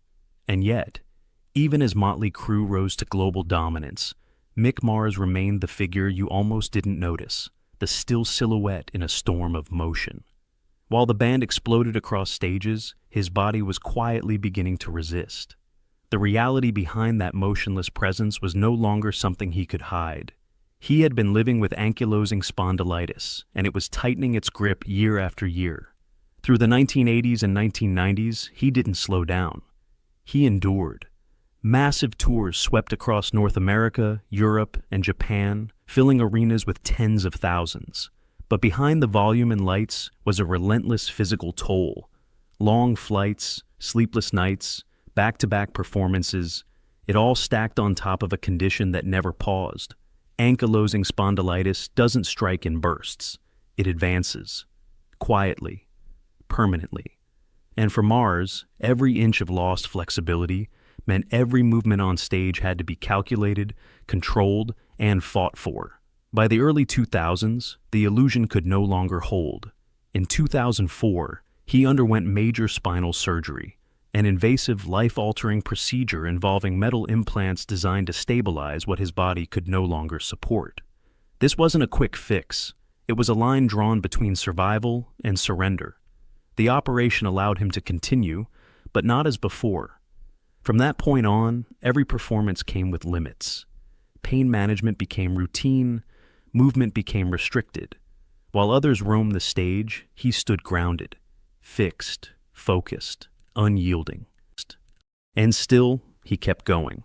Through the 2000s and into the 2010s, he returned to the road with Motley Crue, powering through reunion tours and global festivals that demanded everything, even from those in perfect health. Multi-hour sets, endless sound checks, tight travel schedules across continents. For Mars, it wasn't just performance, it was endurance under pressure. Every note had to be precise, even as pain surged in real time. But time doesn't negotiate. As the years moved forward, the strain intensified. The disease progressed, as it always does. Mobility narrowed, fatigue deepened. What once could be managed became harder to contain. The difference between then and now was visible. Subtle at first, then undeniable. He could still play. But the cost of doing so kept rising. At the same time, the world around him had changed. Modern arena tours grew bigger, louder, and faster. Production scaled up. Expectations didn't drop. They escalated. Energy, spectacle, perfection, night after night. But behind the scenes, the gap between what was demanded and what his body could give was widening. Quietly, then sharply. Until it couldn't be ignored anymore. The breaking point wasn't dramatic. It was inevitable. October 2022. After decades of pushing through pain, adapting, and enduring, Mick Mars made the call. He would no longer tour. Not because the music had ended, but because his body had reached its limit. The progression of ankylosing spondylitis had finally overtaken even his resilience. It wasn't an exit from the story, but it was the moment everything changed. Mars stated that his retirement was limited to touring and live performances, not the group's business and legacy structure. This distinction was important since Motley Crue was a long-standing commercial entity with catalog ownership, branding, and decades of recorded material. The band announced that Marilyn Manson and Rob Zombie guitarist John 5, born John William Lowry, will replace him on tour immediately after his retirement. His appointment came ahead of stadium-scale gigs that maintained Motley Crue's global touring revival with Def Leppard in their co-headlining tour. This shift ensured the band's live infrastructure's continuity. Motley Crue headlined big tours without their original guitarist for the first time in 4 decades. Mars was the only stable instrumental backbone throughout every studio era, lineup change, breakup, and reunion since 1981. Fans and industry experts responded differently instantly. It was seen as a predictable conclusion of health realities that had been obvious for years, especially considering Mars's recorded spinal ailment and diminished mobility in later performances. However, it started a conversation about legacy bands shifting into new configurations when founding members step back while the brand remains commercial. Mick Mars' problems continued. Legacy and legal battle. If you were there, you would have witnessed my rack mounts plugging them in and out to find the greatest sound. Mick Mars, who had been excluded from the band's business and legacy control, sued his former co-stars in early 2023.